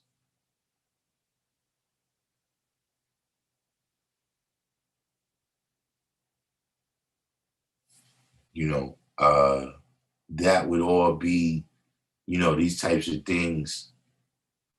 You're gonna find this in anything that you're reading about what they call the Negro problem. Man, we got all these black people that we brought over here to do this labor, and now we don't need them to do it no more. So what are we gonna do with them?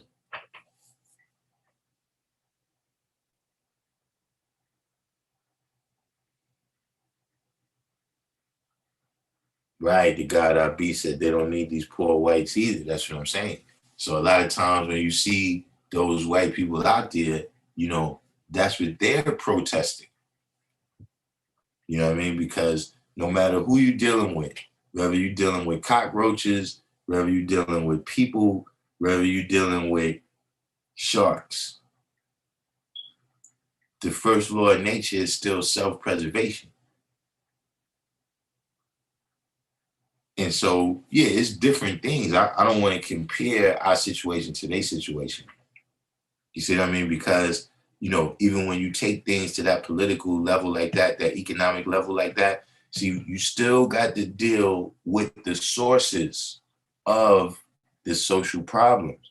Because how you gonna solve the social problems, right? If you don't know where they coming from. And so when they say, you know, people of color and poverty, now see, if, you know, if your family was in America, no, see, I'm not poor for the same reason that Mexicans is poor. And shout out to the Mexicans. I'm not saying nothing bad about them. I'm just talking about the topic, right?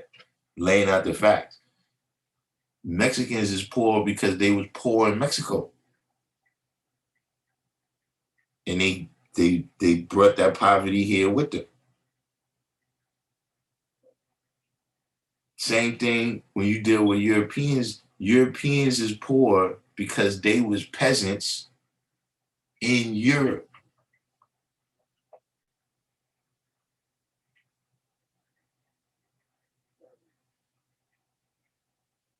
Like when they tell you, yeah, you know, my great grandfather came here in 1910 with $15 in his pocket and didn't speak a word of English. You see, you came here like that, right?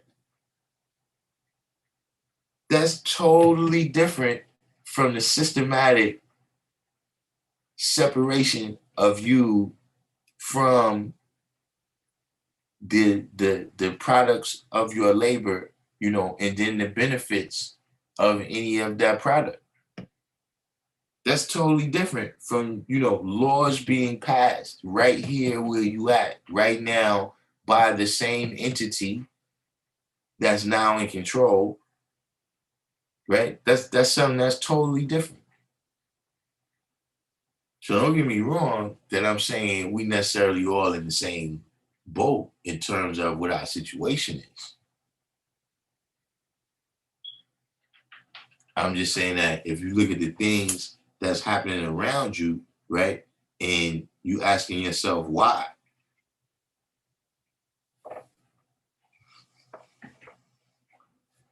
understand that that's a factor.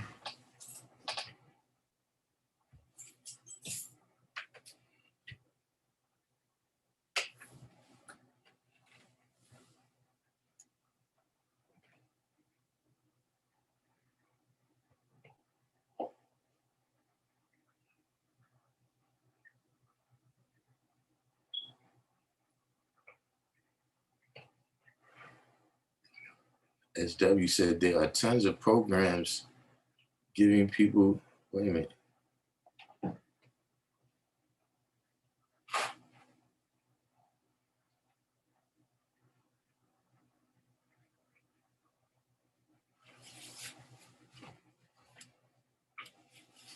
Let me try to catch up here in the. All right. As W said, there are tons of programs giving people everything from free laptops to Wi-Fi. They aren't utilizing it. I mean, let's see what happens. We gotta move like Black Observation in the God I Be, where we stay abreast of these types of things.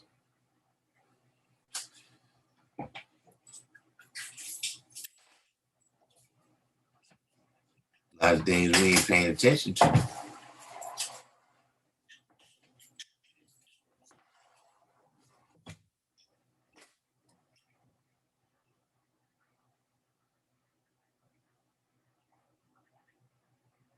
Oh man. Now July said, what about the poor people? How they gonna get on the ship with Fuad and Elijah? Look, if you don't got the money, what I suggest is that you get on the ball with giving all that you have and all that's in your power. You know, if you think you can't handle that, giving all that you have and all within your power, I suggest you come up with a couple of dollars for the cash app so you can get on the mothership. You know, that's just a suggestion. Maybe you have a plan B.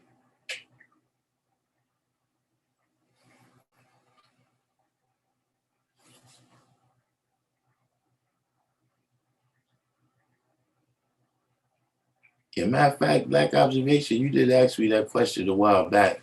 What was you talking about? You said that there was some attacks on some Asians. How did I see the attacks on the Asians?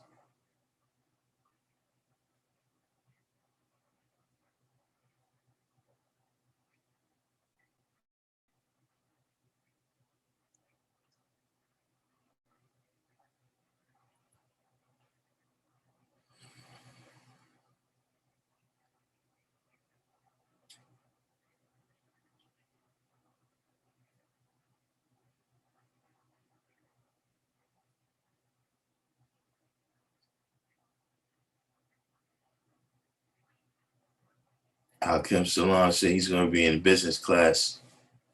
Alkim Salon wants seats in the business class on the mothership for all the new people that's coming in. We was just discussing that if you haven't given all that you have and all within your power, and you think you might be a little bit shaky getting into the hereafter, hit the Cash App. Hit me on the Cash App, and I'm going to talk to Far and Elijah for you. So when we all start getting beamed up onto the mothership, I'll put in a good word for you.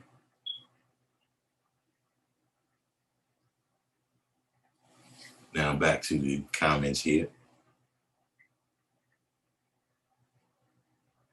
Yeah, Rob Bourne, what was that about? You still in there, Rob Bourne? What was that about on your channel? Y'all talking my child, y'all ain't doing no videos or something? What happened? See, I knew that world, so I stay out of that world.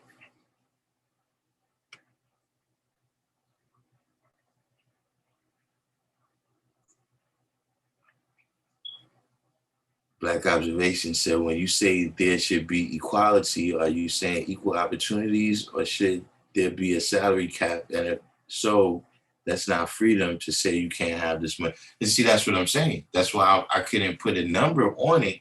When I say equality, I mean equality amongst people. You understand what I'm saying? Meaning, see, once it's equality amongst people, right? See, that equality, it has to exist with respect. And so, see, once I respect you as the person who you are, right? And I respect you for whatever it is that you did, whatever it is that you accomplished. So now, when it's time for us to break bread over whatever endeavor that we had, right? That equality goes in to how I deal with you. Like right now, you know, when we deal with all the different situations, right, that we see, right, if we deal with, okay, how the Europeans dealt with Africans, how the Europeans dealt with the Native Americans, how the Europeans dealt with the South Asians, et cetera, right? It comes down to you didn't want to deal with equality. These people had something, right? And instead of you dealing in equality, right, and giving them, making a fair exchange with them, you didn't want to do that. And so you use your guns.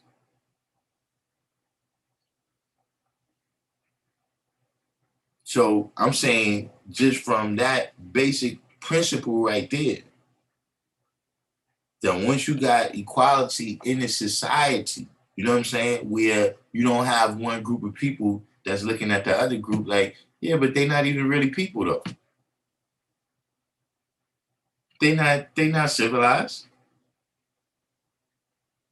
See, this is what happens in a lot of situations. Like, for instance, when you go in a store with Arabs and they selling pork, see, that's because they don't respect the people that they selling that to.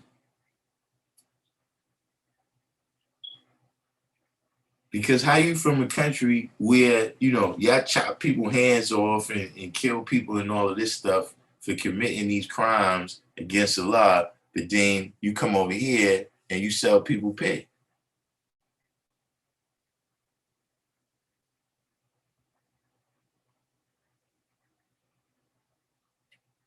See, that's what a lot of these situations come down to that we be beefing about, right?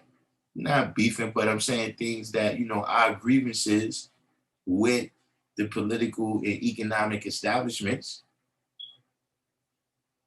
come down to the fact that we don't have social equality and no other equality either. See, with the people that you have social equality with, right, you make at least a much more fair exchange. So you could take something like the redlining that goes on with houses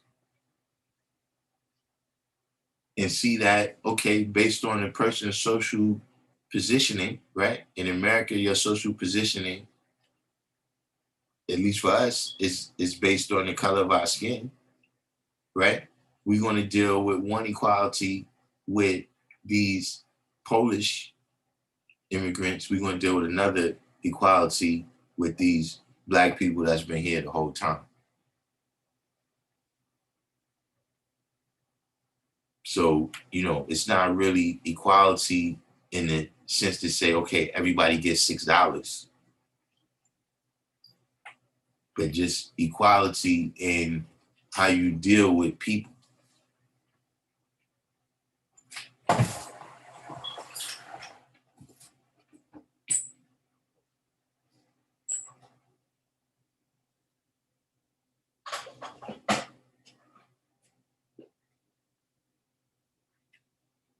Woo. I'm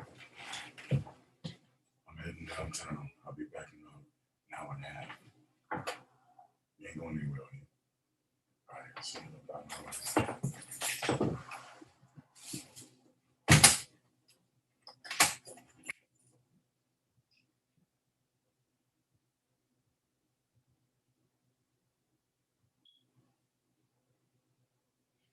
The God I Be said we should watch Event 201 on YouTube. What's Event 201?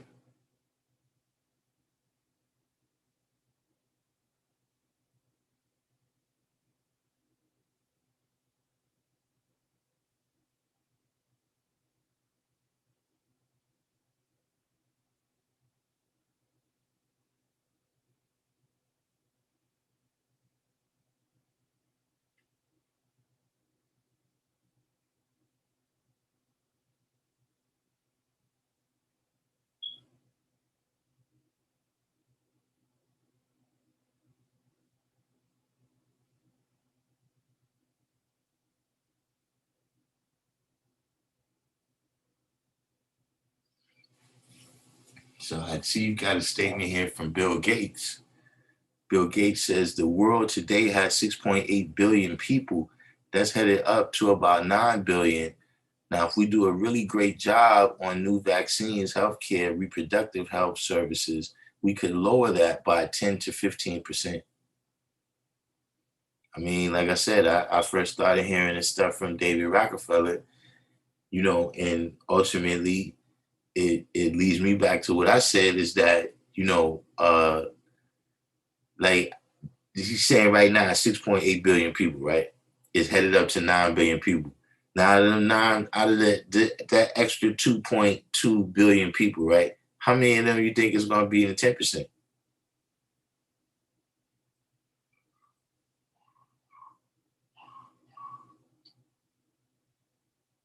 And so you want to control the population of the people who would be able to come together and destroy your little, your little racket.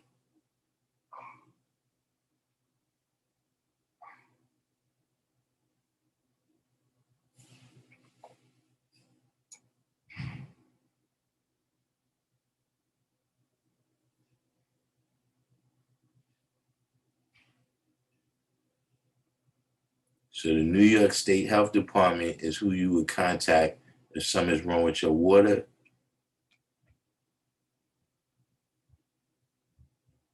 Black Observation said he contacted the New York State Health Department. They didn't reply, but in 2 days the water levels weren't so high. But I don't drink tap water. But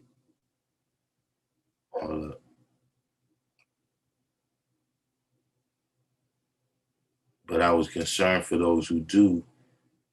Um, you're still doing a lot of other stuff with that water. You know what I'm saying? You're still cooking with it. You're still taking a bath with it. You know what I'm saying? So, of course, consuming it is probably going to have the biggest effect on you. But, it's still dangerous.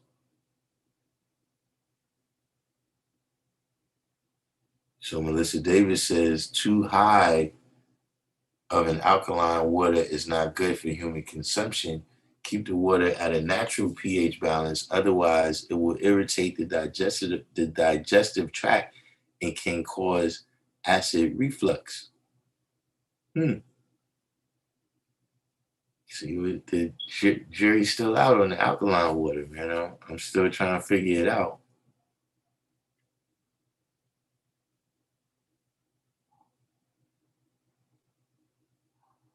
Mr. Spock said they did not see freedom, justice, and equality as a realistic thing for the original man in those days, including Abraham Lincoln's way of thinking. So put them off to themselves is what Lincoln wanted.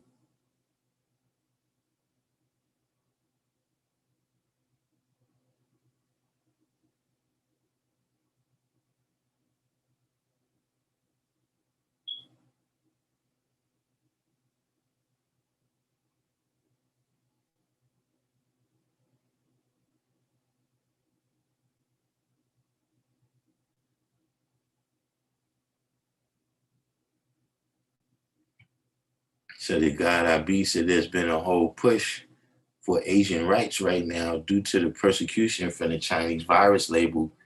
There have been protests and they met at NAN, N-A-N, National Action. Is that the National Action Network? Oh, you talking about, yeah, I've heard about some stuff on the trains where a couple of Asian people was attacked.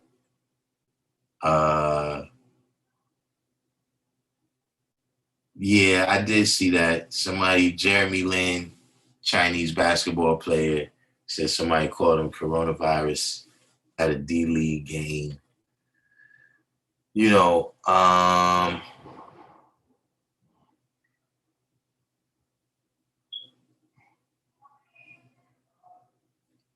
this I can't really call it. You know what I'm saying? Like, I need to know the story behind things a lot of times.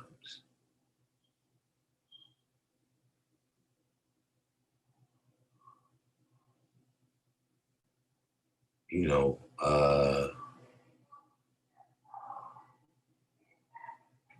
mean, I can't really, because on the one hand, like I said, when you look at things from a historical level, right? You got the Spanish flu, you got the Japanese flu, you know what I'm saying? Like you got different uh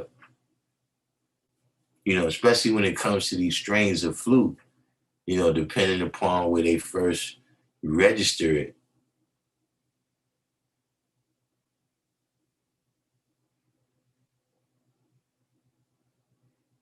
So, I mean, just in terms of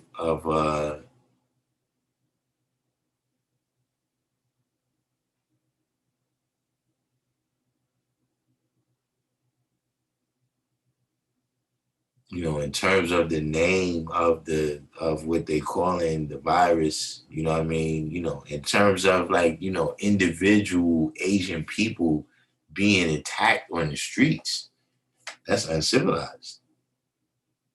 Over, the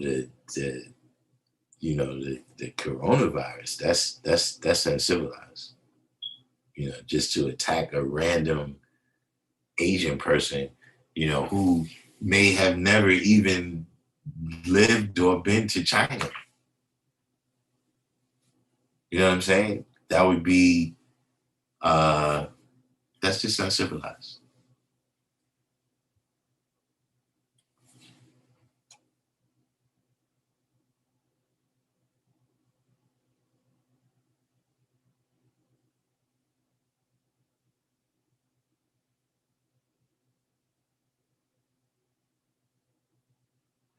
Black Observation said, then Al Sharpton comes out and says, we can't have this in our communities. Guess they grease his pockets very well. Yeah, I mean, it's not a lot of Asian people around the National Action Network headquarters.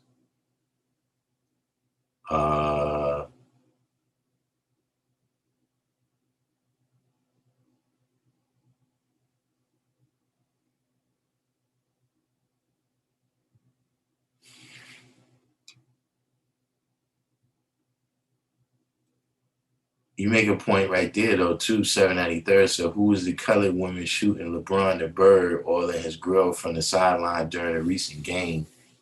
Yes, a lot of black players, you know, for the entire time, like it's from the days of Jackie Robinson.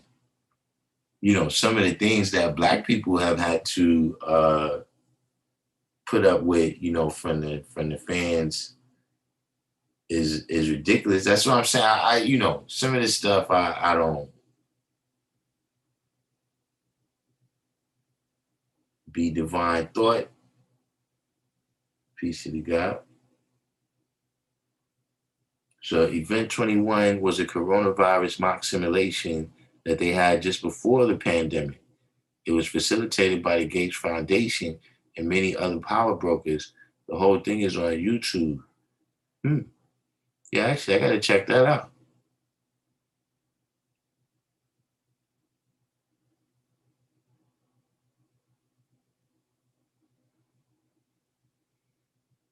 So Melissa Davis says, you don't want your water too alkaline or too acidic. A natural pH balance of 7, not more than 7.5. I like the water Evermore in glass bottles. There are a few that are good and people still drink. You know what I would keep wondering? If you mix, like if you drink an alkaline water, right? Do you have to keep drinking it? Like what if you drink some regular water after you drink the alkaline water? Like do you negate the positive effects of the alkaline water?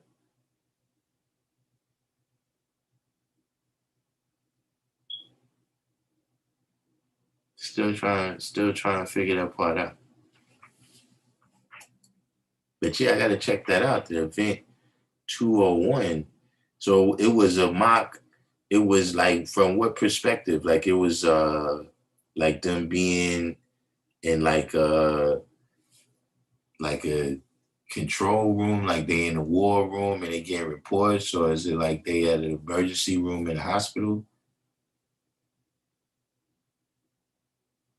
Kendall Rowland.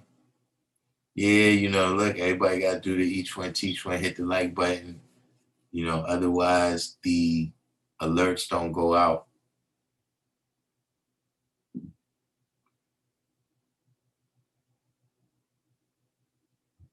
So B Divine Thought said the best way to alkaline your water is to add key limes to it. What is a key lime? Is that different from a regular lime?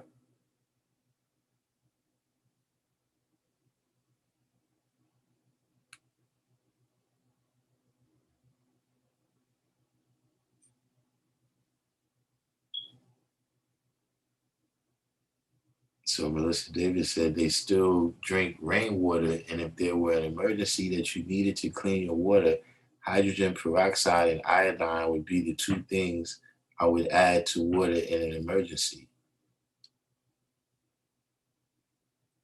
So lemons and limes make the water alkaline.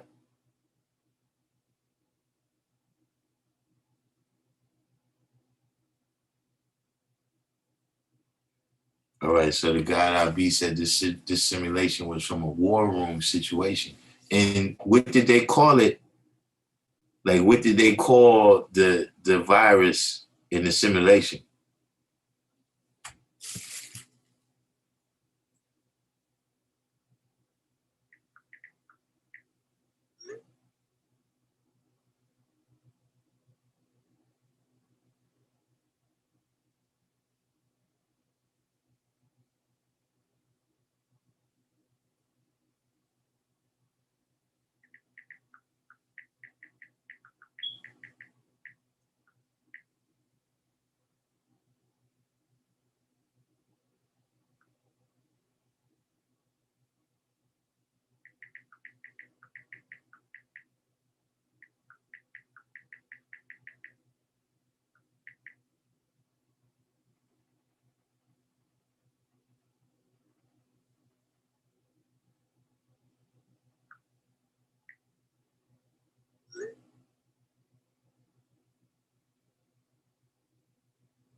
So wait, if you put the lemons and limes, that makes it acidic. Which way is it? That's what I'm saying. It's, the jury is out on this alkaline water.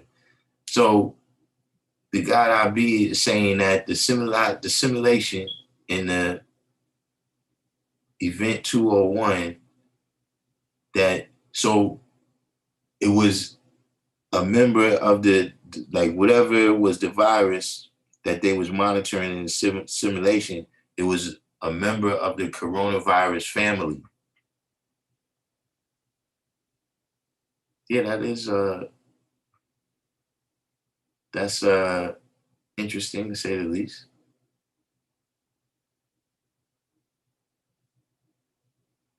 Yeah, I gotta check that out.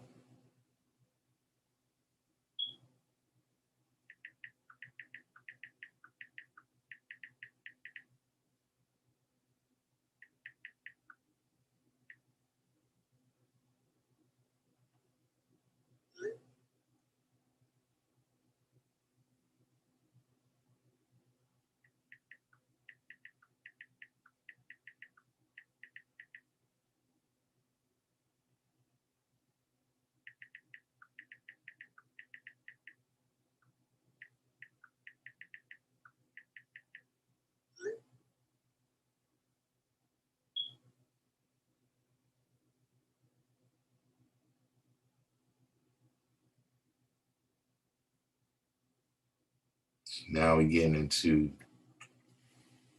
see y'all getting on your health kick now.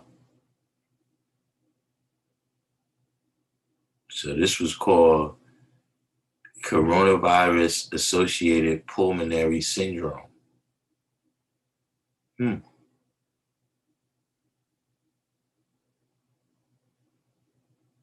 And that is kind of what it does. It affects your lungs.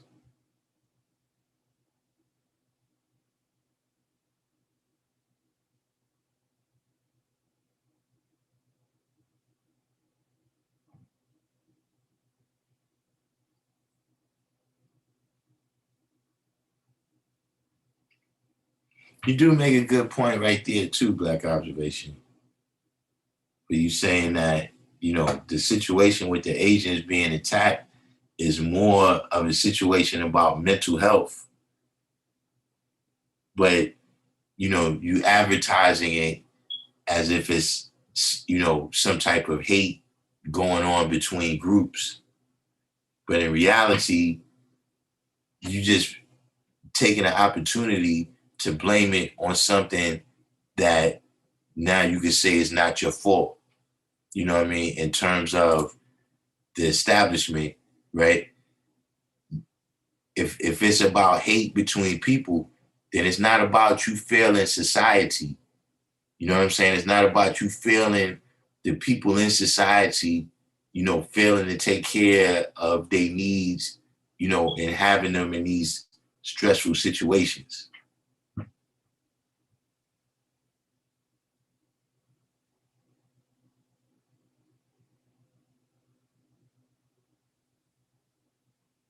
Kendall Rowland said Dr. Sebi said that limes are better for the original man than lemons because they are original and the lemon is not. But I heard that 35% food grade peroxide is good for avoiding diseases.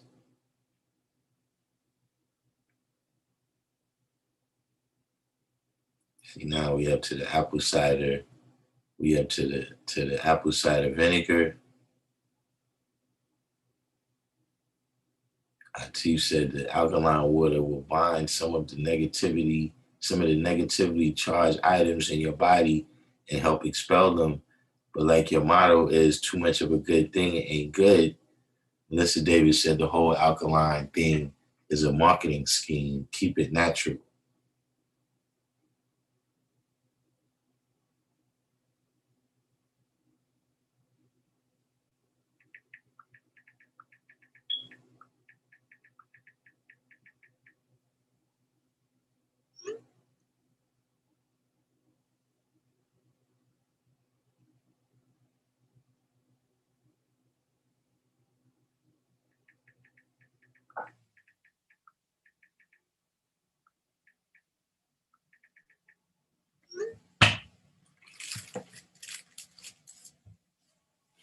Hey man, who knows, man?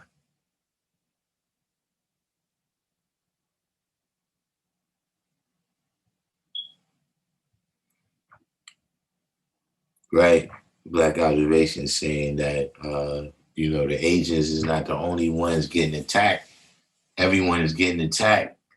They're trying to limit attacks, saying it's just racism against Asians. But I'm gonna tell you though, it demonstrates a certain amount of political power.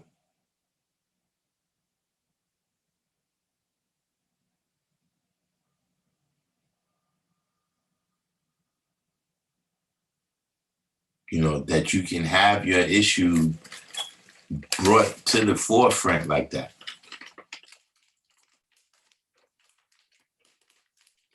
Because like we talking about the water, right? I still haven't gotten the memo that there's clean water in Flint, Michigan.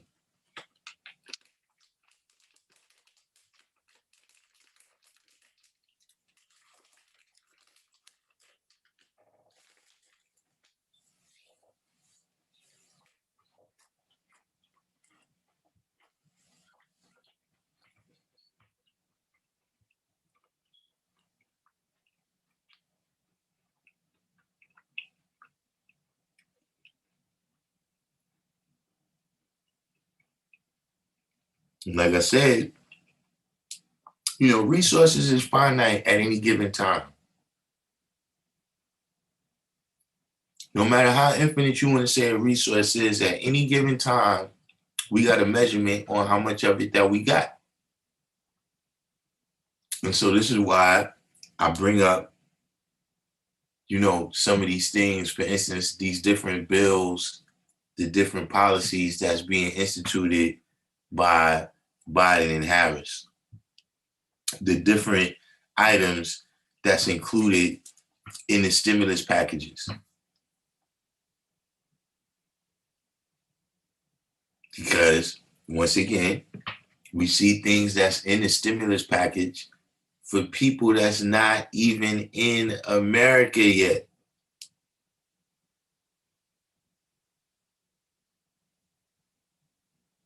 And you make, all types of concessions, you make all types of, you make sure everything goes smoothly with that.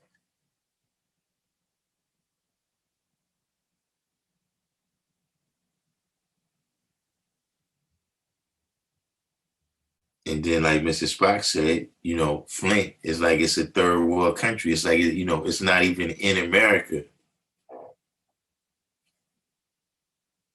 No priority whatsoever is put on, that being the reality.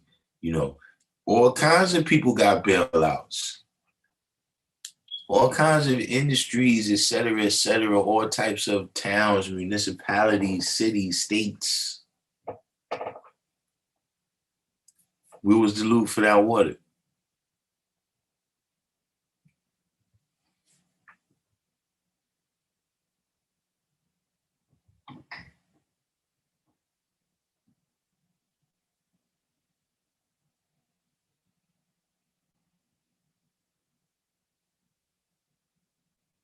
So Melissa Davis said lemons are not acid, they neutralize in the body after consumption.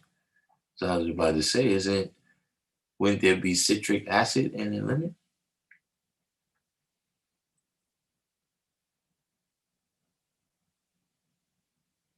Black Observation said a woman just abandoned her daughter in the Bronx, just left her standing outside.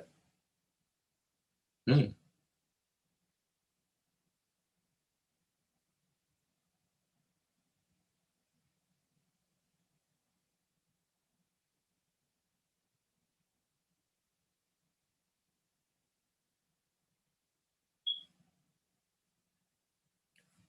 Kendall Rowland said the devil is the master of causing confusion. In the movie Catfish, John Travolta talked about the power of misdirection. I didn't see Catfish, but the power of misdirection, uh,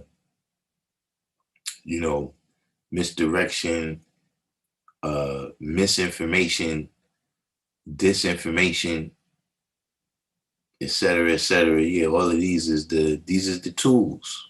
These are the things that's in the toolbox where, you know, to reset it to the title, these are the things that you got to be wise, right? In order to see what's in the fine mist, and not just get caught up in the words that they speak and not don't just get caught up in the title that this person carry.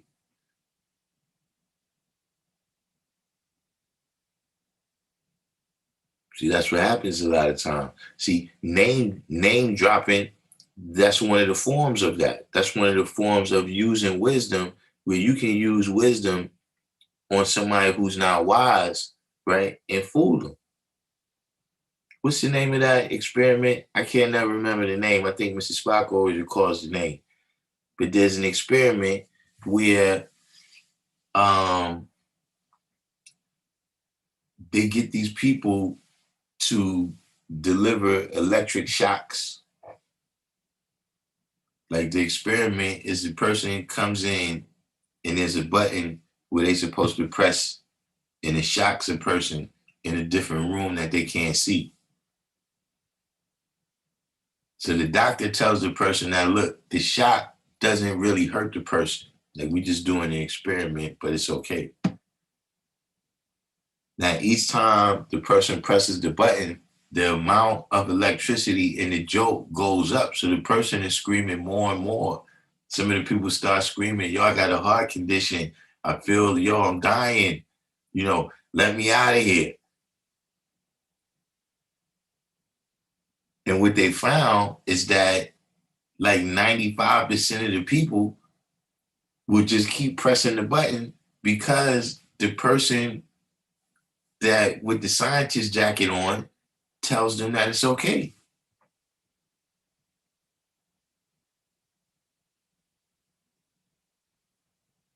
Because see, like I said, this is all a situation where, now you get out of touch with your principles. See, like I said, 95% of the people, but whoever was those handful of people that decided, yo, nah, that's not what I'm about.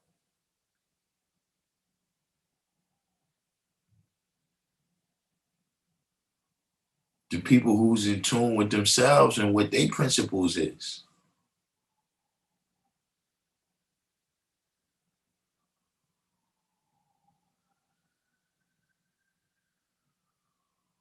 But that's definitely, that's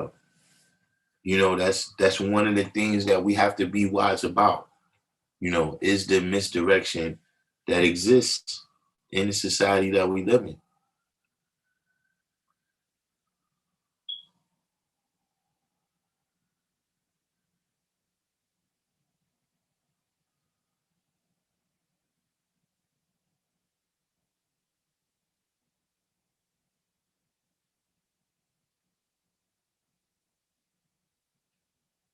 The Milgram experiment. That's the name of the experiment that I was just describing. Like I said, I can never recall the name, but there's always somebody in the room that recalls the name. The Milgram experiment. And you can see how, you know what I'm saying, if you not in tune with what your principles is, right, and you get caught up in the wisdom, you get caught up in the words, you get caught up in the clothes that this person has on or whatever the case may be.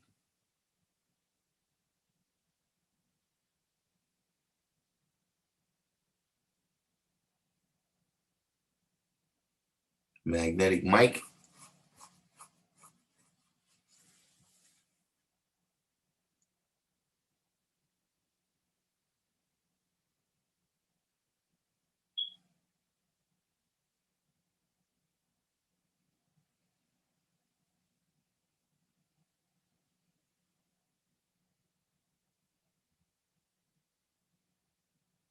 Yeah, Black observation is talking about there's a women's shelter around the corner from his house, and the mental state of the people there is very saddening, and it's Black and Hispanic women. Yeah, that's pretty much what's going on all around us right now. You know what I'm saying? That's the that's the atmosphere we exist in, where it's very challenging. Complete, all right. But yeah, people is faced with a lot of challenging situations right now. And a lot of things that you get a picture that's painted by society of how everything is supposed to be. And then when things don't work out that way, I see some people snap.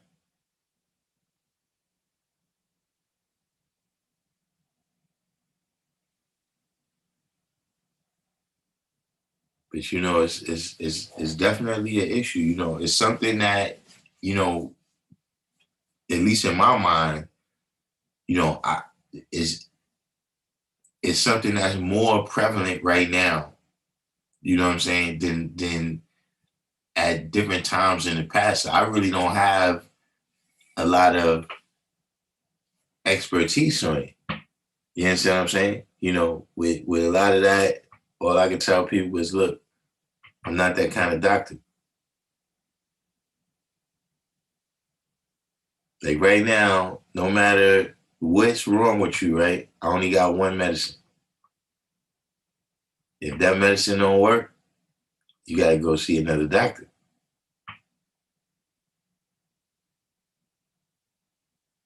But that definitely was the lesson that I could say that I learned in 2020 is that, you know, there's a lot of people that instability is beyond their instability is beyond my level. It's beyond what I can help them with.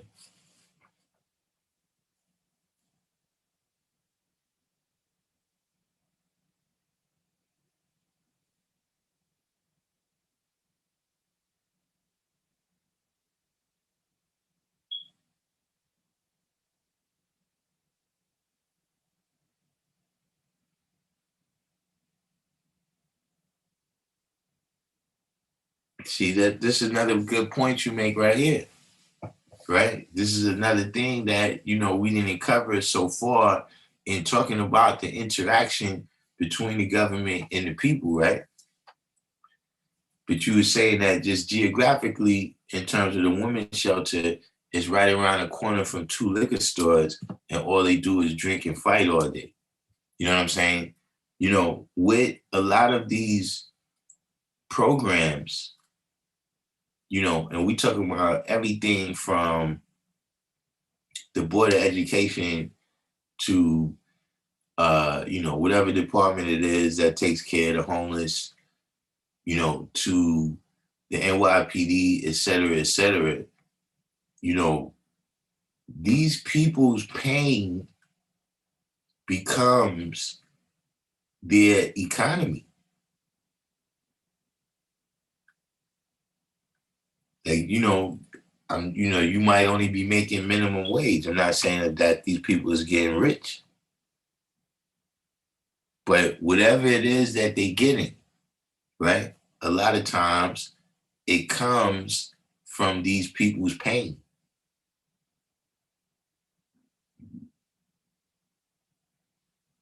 And so you will see a lot of things like, for instance, like methadone. From what I can tell, all methadone does is keep the person with the drug habit.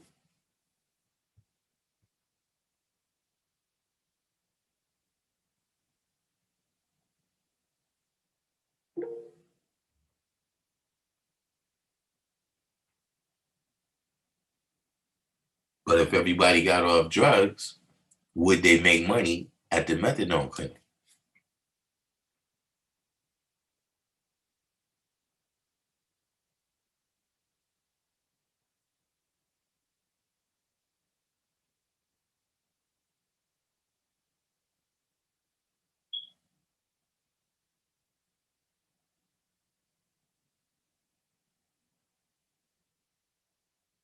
I mean, black observation, that's something that, just in society, and this is another thing that, I mean, it probably always existed, but it's more obvious to me that you got some zones around the city, right? And the place you describing, the place you describing, uh, it sounds a little bit like that. Where you got some end of the line places.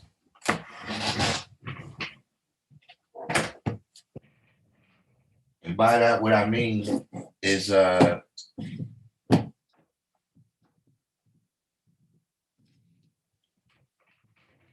you got some places where this is where everybody has ended up.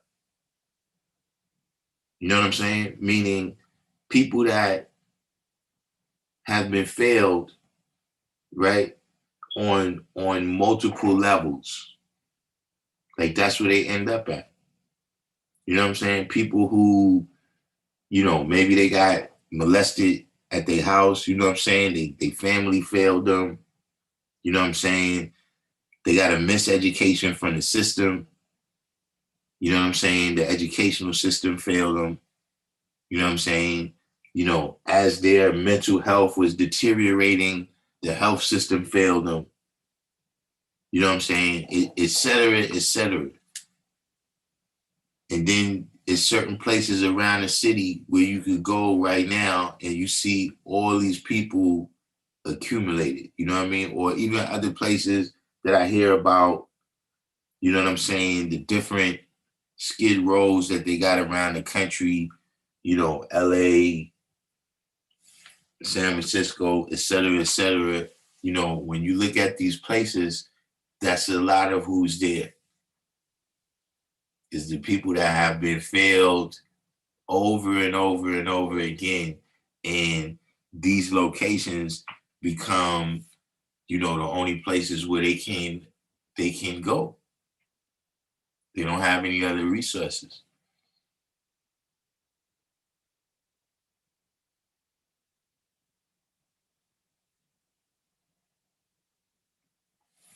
Black Observation says that's why I worry how reparations will be handled in these communities without knowledge. It would be wasted in a year if not handled responsibly.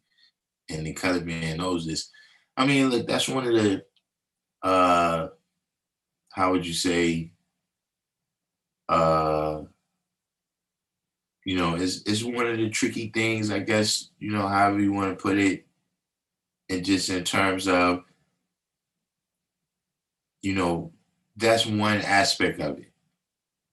To say that the people will waste it in a year. But here's the thing though. Here's the other side of that coin. It's there's the waste.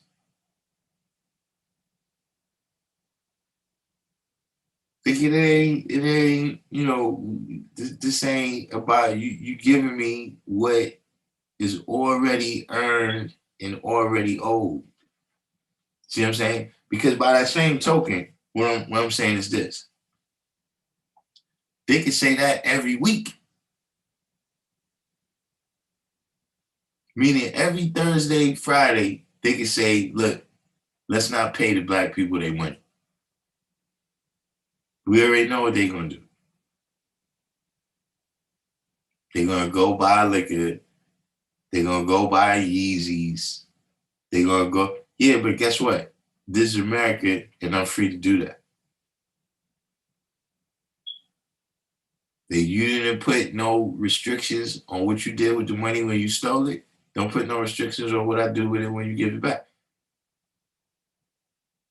Like, what if they give me my money and I decide, look, I want to go live in a whole other country?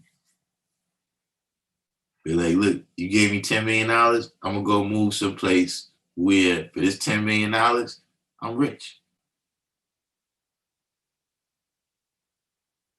I don't want to be here. I don't want to be dealing with you. I don't want to be getting pulled over by the cops. I don't want to be getting searched. I don't want to be getting stopped and frisked. I want to go do it what I want to do with my money. So that's a little bit of a point right there. You know what I'm saying? You know, anytime once you start dictating how the reparations go out, to me, it gets funny. Because see, another solution that I've heard for that is, well, do the reparations based on some type of incentives. You know what I'm saying? Meaning, okay, well, you could get the reparations in the form of a free education. But here's the thing. First of all, you know, what's my mom's, like my mom's got to go back to college?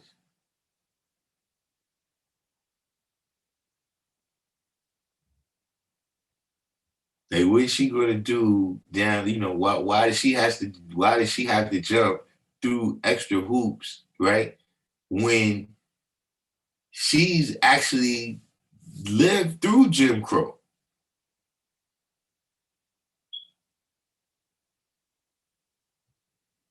So exactly, you know, how that's dealt with, that's always gonna be fun.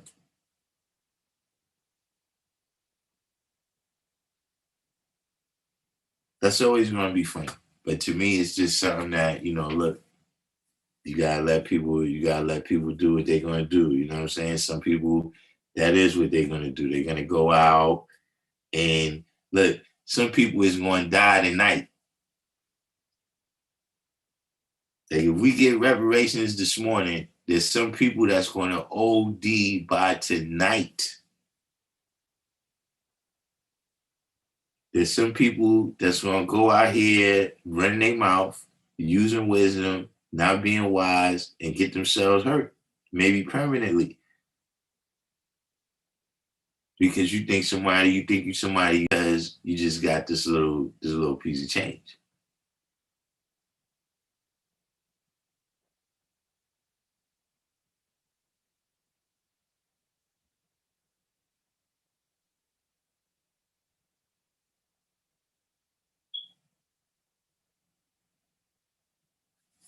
At the end of the day, that's what freedom is, though. Hold on, I'm gonna drop the link in here real quick for these last couple of minutes, just in case anybody wants to come in and comment on anything live.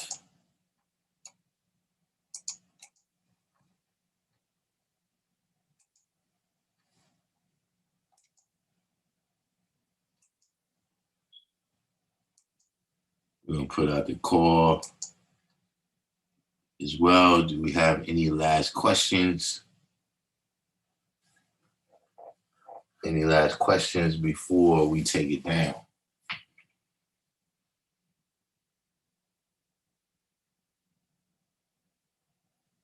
So Black Observation asks, is that not mental slavery? If I'm a colored man, I say, well, there are however many years behind us, but we'll give them cash, which is worth nothing, but I have their mental, they still won't catch up. I mean, you know, at some point, and like I said, you know, I'm not a what about black on black crime type of person. You know what I'm saying? But I mean, at that point, then that's on us.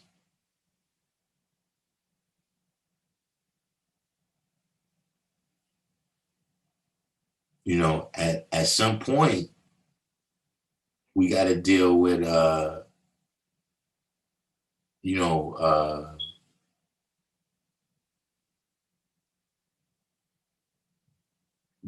what's the word?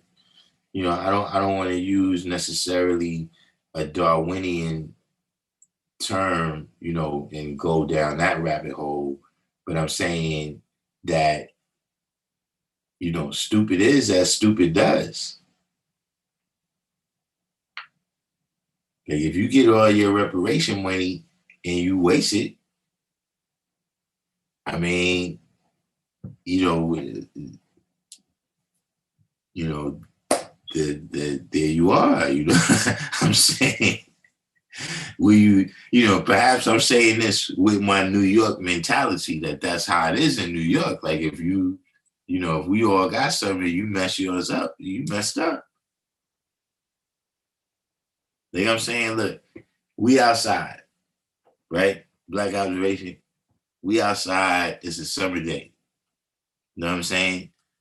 One of the older cats, whoever it is, maybe it's a neighborhood father, maybe it's somebody getting money, maybe it's just your older brother or whatever, right? He decides, yo, all right, all these kids right here, look, I'm gonna come and buy everybody an ice cream cone. Give everybody an ice cream cone, right? And then somebody's playing around, you playing around, acting like your ice cream cone is an airplane or something, right? And you drop your ice cream on the floor. All you got now is the cone. You got the cone with like 7 drips of ice cream still in it. I'm not giving you my ice cream. You asked out. It's what more could you tell a person? You know what I'm saying? That's survival of the fittest. You know what I'm saying? If you took that opportunity to use wisdom but not be wise, then you don't get no understanding. I mean, it's tragic, but that's the reality. That no matter what happens, all of us ain't making it to the hereafter. That's why you gotta hit the cash app. Everybody ain't gonna make it. Not if they left up to their own power.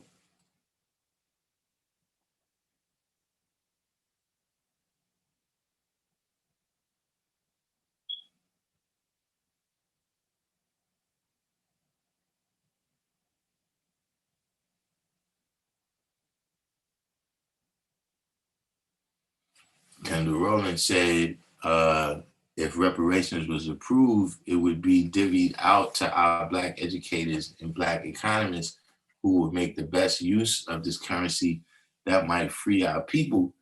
And that's why they don't want, and that's what they don't want. That's why we haven't gotten it yet. Um,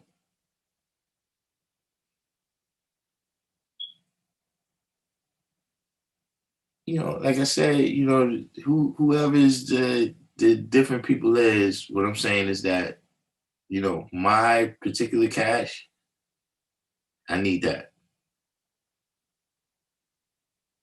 I don't, like whoever is these economists or whatever their ideas is, that's all fine and good. You know what I'm saying? But me personally, it's not reparations unless I got enough loot to just live off the interest.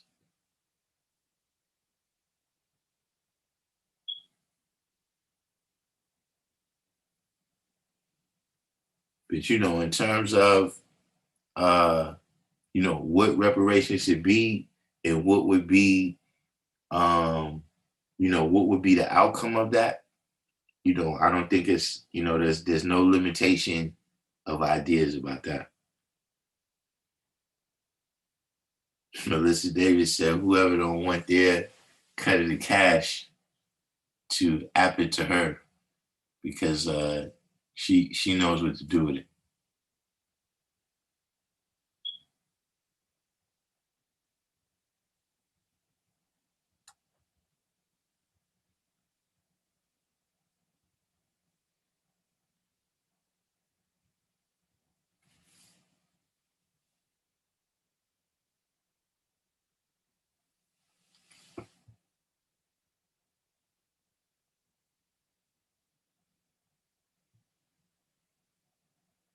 Yeah, Mr. Spot. Yes, it's like Eddie Murphy, man. You don't got no ice cream, man. And it sounds harsh, but that's the reality. Like that's the other side of that coin. Uh, Black Observation was saying about how uh you know we've been made into children, you know what I'm saying? In terms of not being able to think for ourselves, most importantly, but because you can't think for yourself, of course, you can't do for yourself. And so that makes you dependent on the establishment, on the government, on the, business interests, et cetera, et cetera. You know what I'm saying? Um, you know, and so in that situation, when you an infant, just like when you a baby in your house, you know, the people there, it's their duty to make sure you don't get hurt. So they're gonna keep you away from the stove. You know what I'm saying? They're gonna keep you away from playing with the light socket. You know what I'm saying? They're gonna keep you from pulling down furniture on your head. You know, but once you get out on your own, freedom also means that you free to fuck up.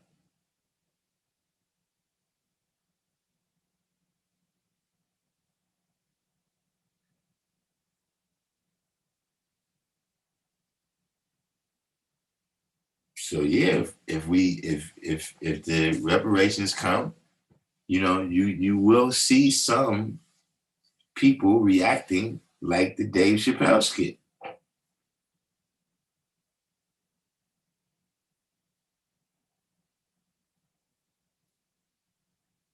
But you got to realize that, look, that even happened with slavery.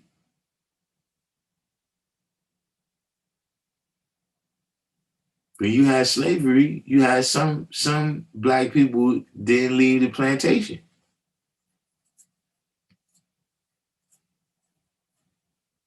And some black people, they knew what to do with their money. Or not with their money, but they knew what to do with their freedom.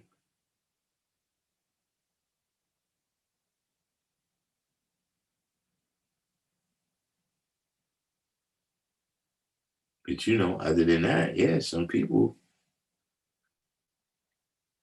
that'll be a wrap for them.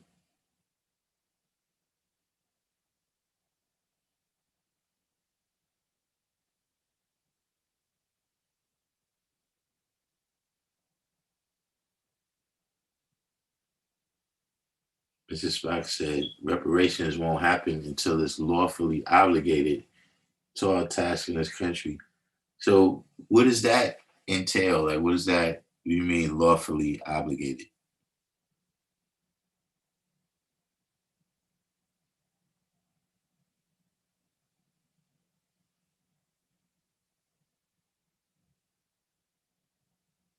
Kendall Rowland in Black Observation is having a nice little side rally right here, based and this is a real thing right here, in terms of uh let's say that, if some part of the money, if not all of it, but if some part of the money went to a group of leaders, right, in the black community who then invested the money or, whatever the case may be, they decide what is the best ways for us to prosper, right? But then the question becomes, okay, who are these people? Crump?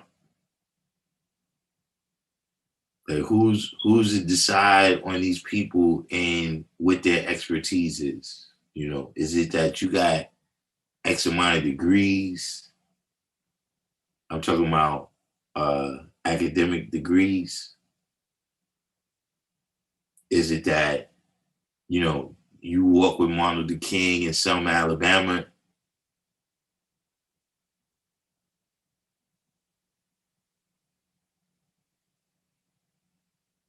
and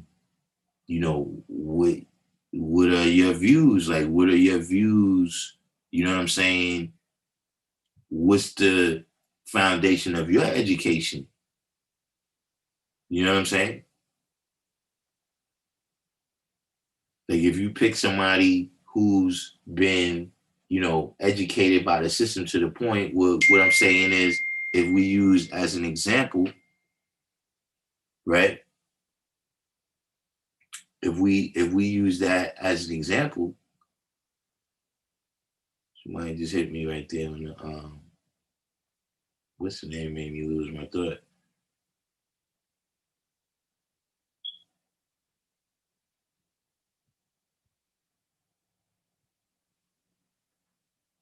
What was I just saying I was using as an example? See, that's when you know it's time.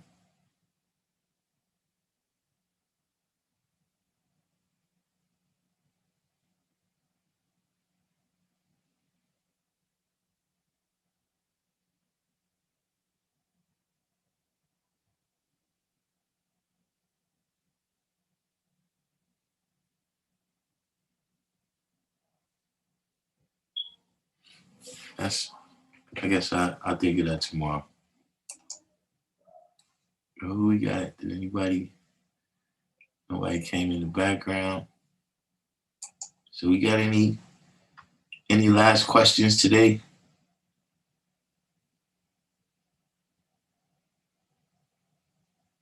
We got any last questions before we wrap this one up?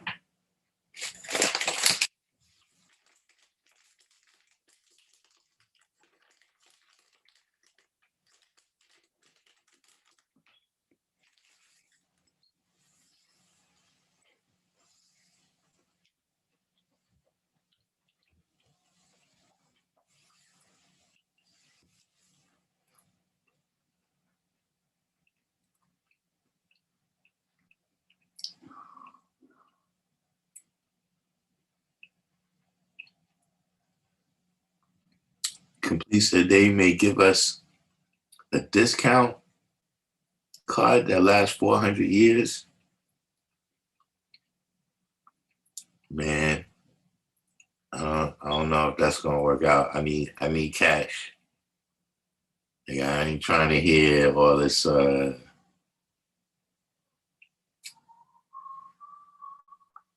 ain't trying to hear all this other. Why do I have to do something extra? Like, the White House is built. Like, all that cotton, all them shirts was already worn. Like, this ain't layaway.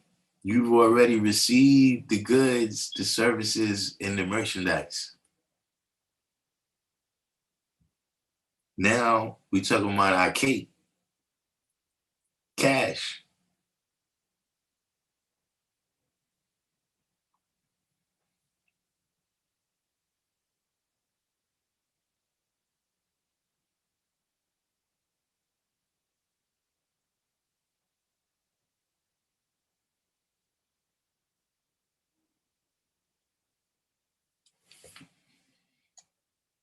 What you say here?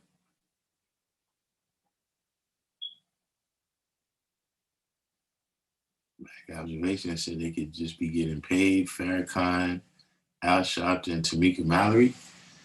Whoa, that's Tamika Mallory is up there with Farrakhan and Al Sharpton now? I mean, I see her name around. I don't really know who she is. I don't really have nothing to say about it. Kendall Rowland said we have black-owned banks that we can invest in, while white-owned banks like Wells Fargo are still racially discriminating black people, while most black people are still dealing with their banks. Yeah, that is a good point. That there's a couple of brothers. What's the brother's name? I think Killer Mike. Killer Mike got a bank. It's an online bank.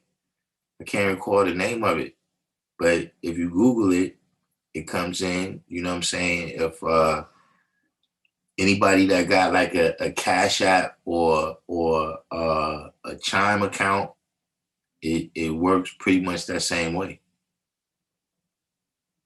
Jerome Batchelor said here, our community needs unity and love, not more handouts.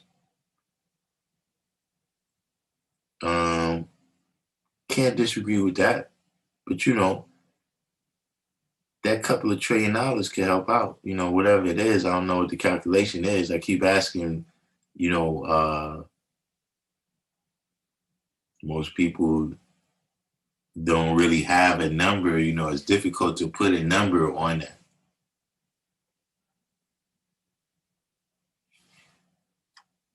Jerome Batchelor said, any interpretation that we will receive more gold is a trick to further enslave us.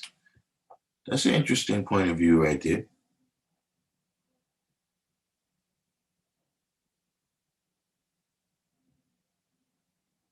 So you're saying that, reparations at the end of the day, that's what it amounts to. Another promise that we're going to receive that gold for our labor.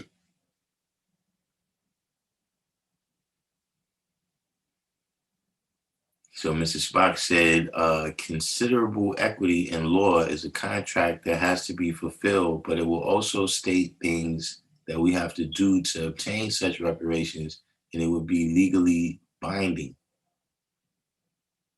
I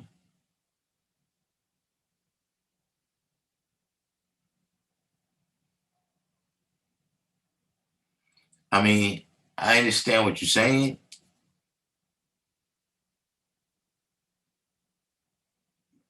I think we was discussing this before. All right. Thanks for that donation right there, Mook. Be sure to talk to Fuad and Elijah for you. I think we discussed this before. We was getting into this where the contract has already been breached. A constitution is already a contract between the people and the government.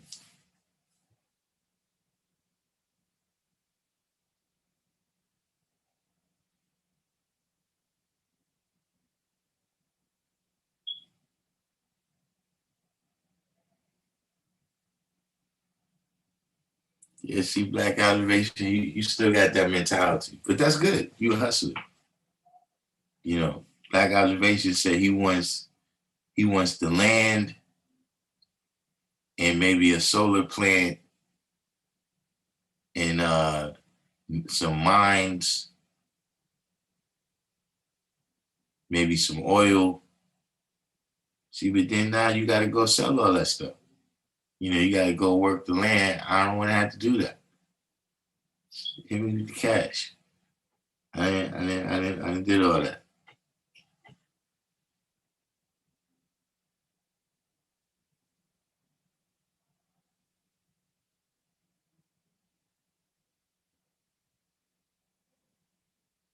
Oh man, not the good doctor, Black Observation. Oh, you saying where did Tamika Mallory go? I don't know. I just, I started seeing her name, and just seeing her be, involved with different people that's talking about freedom, justice, and equality. But like I said, I don't know nothing about it.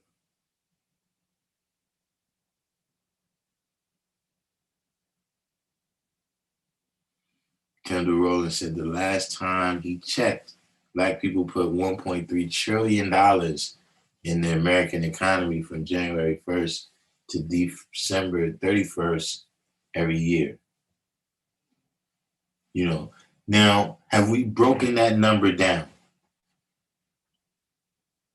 Because I hear these numbers a lot of times. You know what I'm saying?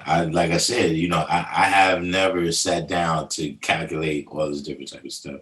But I mean, have we broken that money down? Like for instance, right? Question. How much of that money is government handouts?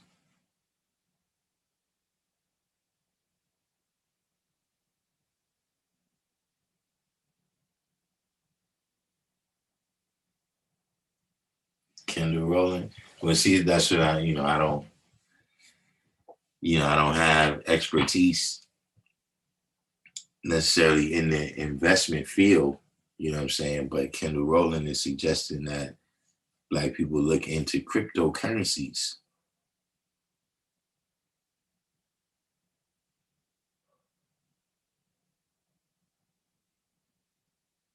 Complete is suggesting Ripple coin.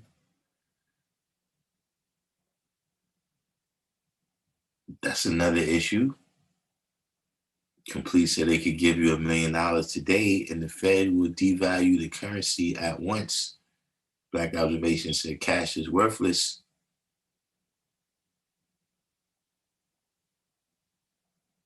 Black Observation said cap is worthless. The colored man knows, which is why they have generational wealth and we just got cash. I mean,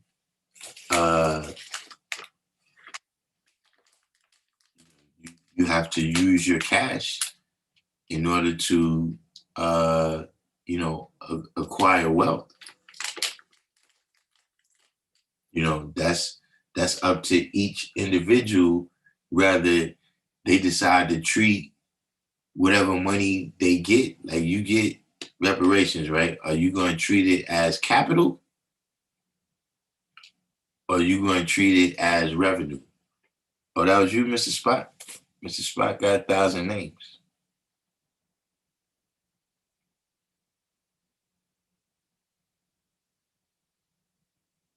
But yeah, I got to put Mr. Spot. I got to put Mr. Spock on the list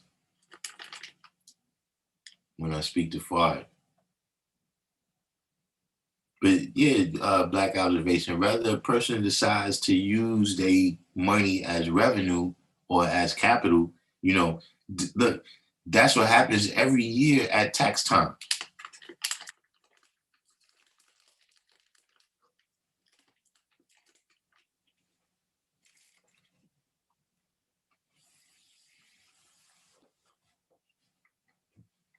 Now you got Black people that,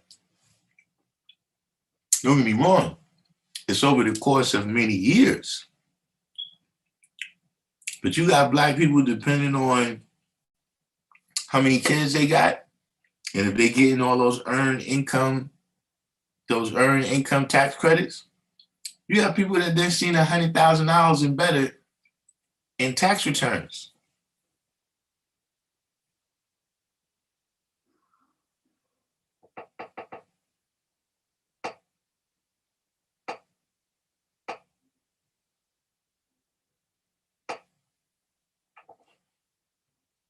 And what they do, they buy PlayStations and Jordans. Black Observation asks about revenue and capital. I'm just trying to make sure if I'm using the revenue term, revenue this is just money. I shouldn't say revenue, I should say income is I think a more exact word. Income, this is money that you're making, right? And most of that money ends up being used to consume. You know what I'm saying? Meaning you use the money to buy perishable items with depreciating value, meaning the value goes down. Capital is money or property that is used to make more money or property.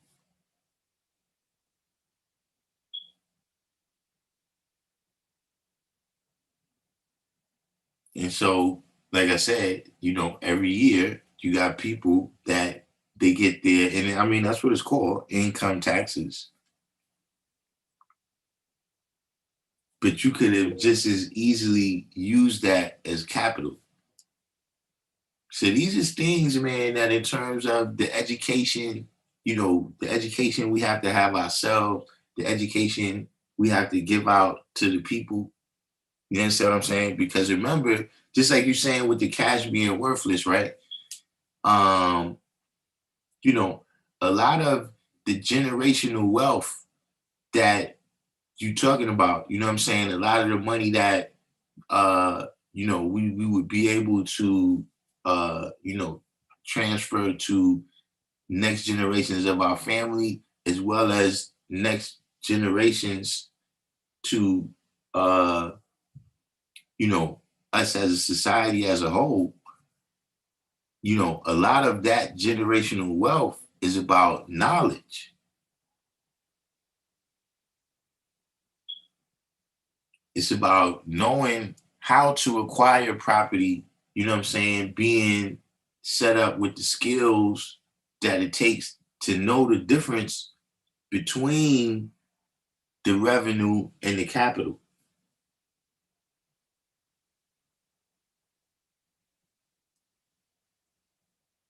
See, a lot of that we not brought up with the knowledge of none of those things.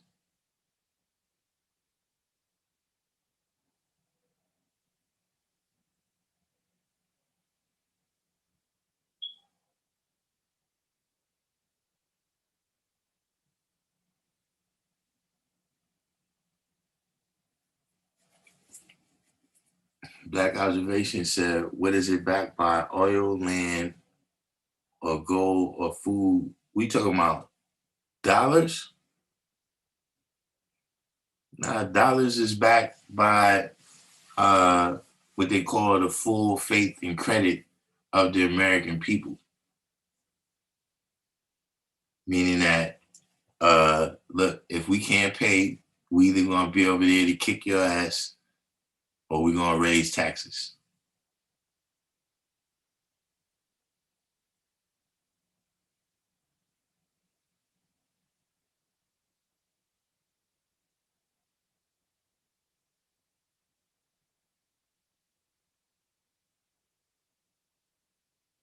Melissa Davis said 1,500 to 3,000 is what the Jews and Indians get. What you mean? Mrs. Spock said we were not party to the Constitution. I disagree. Anybody who was here in 17, if you was here in 1787 or 1867, then you party to the Constitution. And anybody who, if you came or if you descend from a person who was here in 1787 or 1867, right? Then you a party to it based upon the clause in the Constitution that says if you was born in America, then you're an American, right? Now, here's another issue, right? If we wasn't party to the Constitution, right, you've been treating us as if we were party to the Constitution. So you still need to return all of the stuff that you took from me based upon me being party to that Constitution. All the jurisdiction that you held over me all this time, you still owe me some money for that. But if you was here when the Constitution was originally signed in 1787, or you was here when the I think that's the 14th Amendment. If you was here when the 14th Amendment was signed, then you are a party to the Constitution. Like that's the whole idea behind the Magna Carta and all of these things is that is just like I was saying earlier in this video, right? Where you had the king who was the whole of the law and he had no obligation to the subjects. But that's what's that dude's name? I'm pretty sure that was Oliver Cromwell. Oliver Cromwell, he was a military guy from England. And that was one of the things through, I can't recall exactly what his story is, but, through him waging war against the king over these issues, right, of the people not having any rights, they came up with this Magna Carta saying that, no, you got certain obligations of how you got to deal with the people. So see, when they made me sign up for the selective service, you wasn't supposed to make me do that if I'm not subject to the Constitution, if I'm not party to it. All them times you arrested me and how you dealt with those arrests, how you dealt with me during those times, that was all based on me being a party to the Constitution.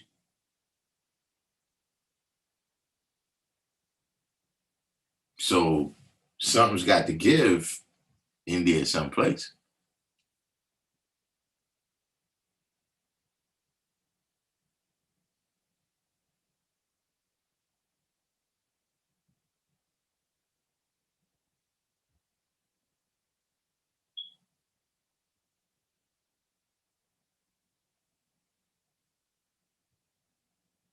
Complete dialogue said it's about knowledge. The goal that the trader promised was backed by our knowledge.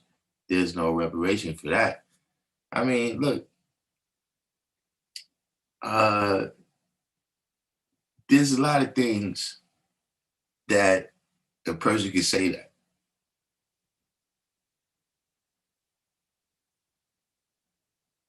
that look, this thing right here doesn't equal to this amount of money.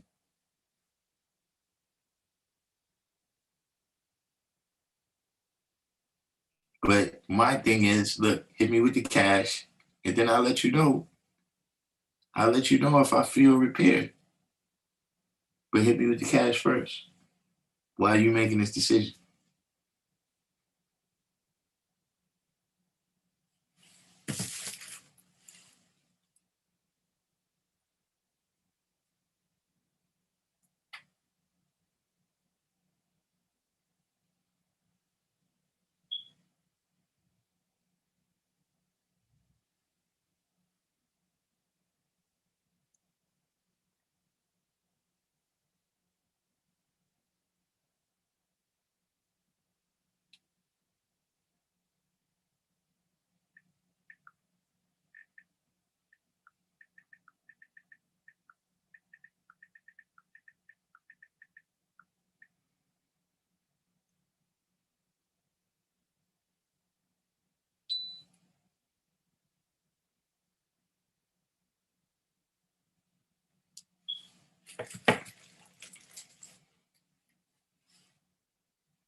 I mean, these are some good points you making here, Black. Observation about sanctions, but they could do that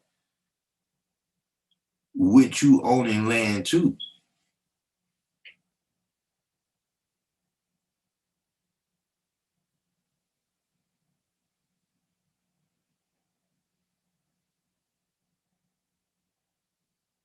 Like that's just the science of living in a system where all of the power is, on one side. And see, we could give each person $1 billion in reparations, right? And then we could crash the economy tomorrow.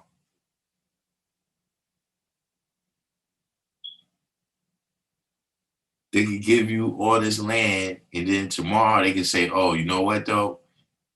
We didn't realize that we had to do this other thing for national security and everything. So, what do they call it? Eminent domain."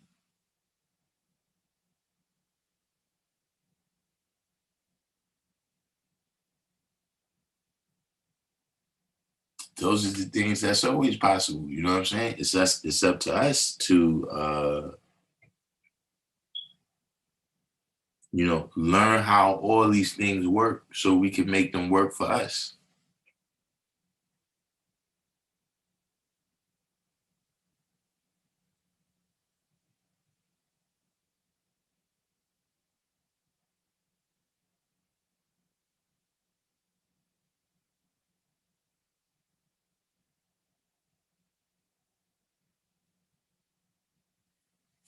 But we can wind this one down. Everybody that made it this far, do the each one teach one, hit the thumbs up. If you're new to the channel, of course, subscribe. Share this out on your other pages, your Facebook, Instagrams, Facebook groups, Twitter, text messages, etc., etc.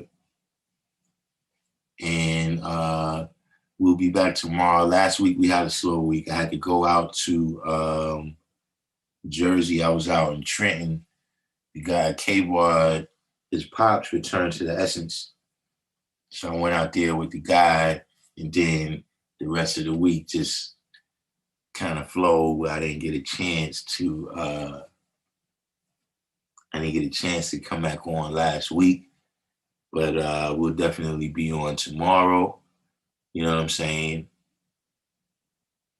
I'm gonna do my best to keep it to a locked in time.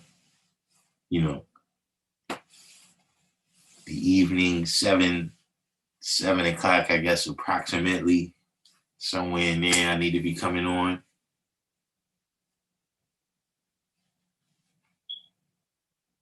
Man, District 120, you can't read at the end. Are we still on? For maybe about 30 more seconds. I'm just saying peace right now.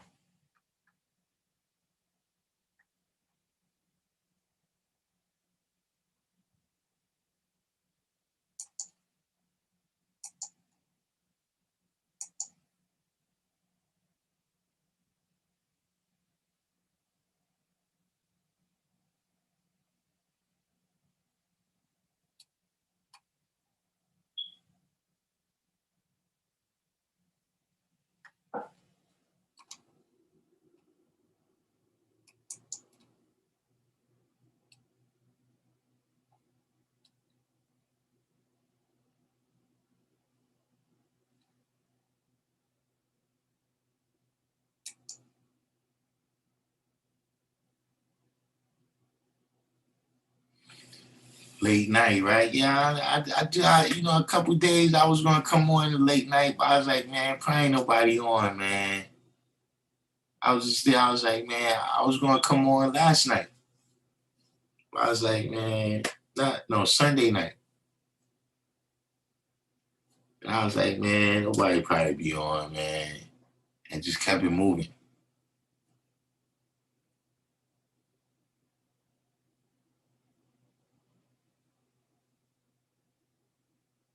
Alchem Salam is recommending Dogecoin.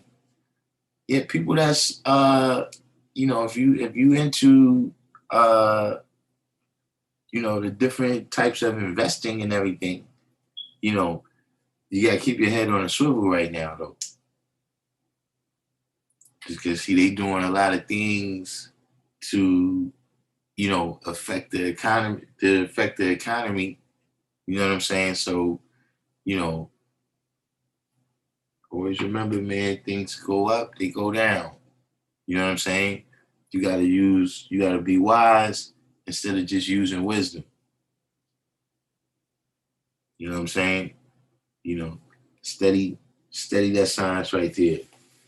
You know what I'm saying? Don't just jump in because it looks like everybody else is doing good. You see what I mean? So now you just using their wisdom and just going, according to whatever they say, without having internalized under that knowledge and wisdom for yourself, so you can see your own clear picture of what's going on with that.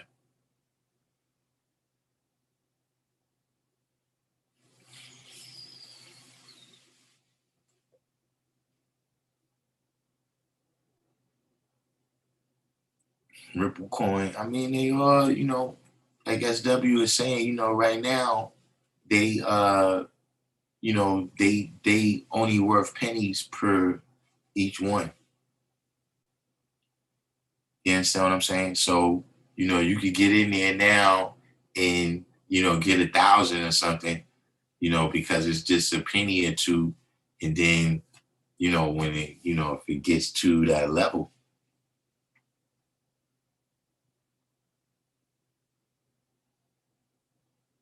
yes, it's a lot of coins out there.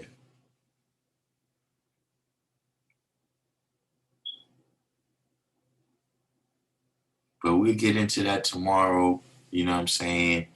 Mrs. Spock, we're going to get back to that. I mean, basically, that's about standing, legal standing. In terms of what's our legal standing to demand the reparations based on.